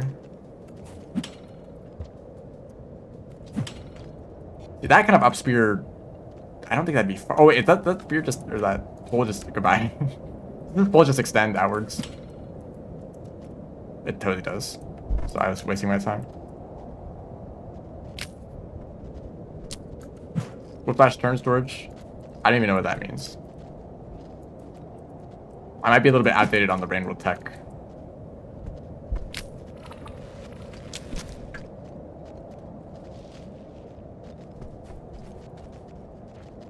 I picked the right side to go up.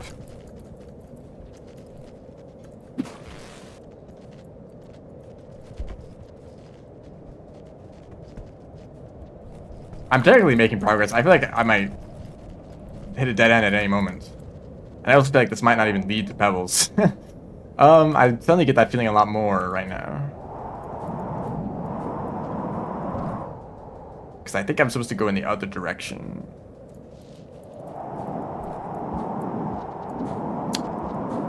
Unless this keeps going up. Technically.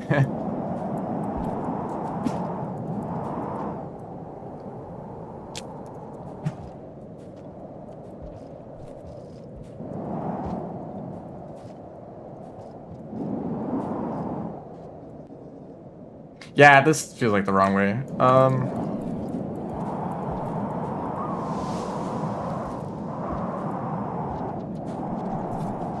Oh, Saya. How nice of you to show up.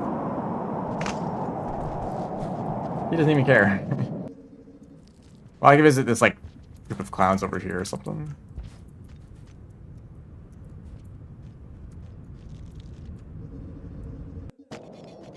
Hey, guys.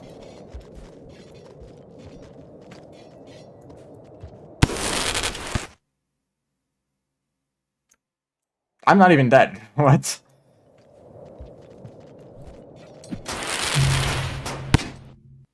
Am I, like, explosion resistant? Or did I have, like, a piece of armor, maybe?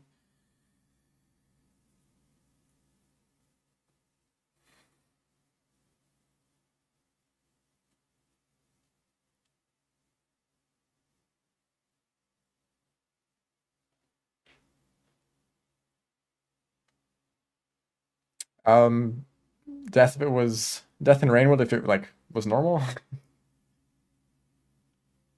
No, no more reincarnating. Oh, okay.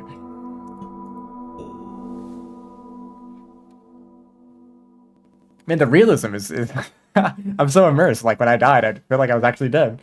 Um, okay. I think I will leave this for tomorrow. I will stream tomorrow. I feel like there's more I could do. I mean, I don't know if there's like enough content. I guess like I can explore some regions I didn't go to. I can try to get the pebbles. I can go to the depths. I don't know if there's anything else. This is a interesting mod. I mean, I don't really know how to feel about it because it's mostly just like they added a bunch of vines to regions. Like, well, let's take Outer Expanse and let's make it like every region looks like a undergrowth, basically.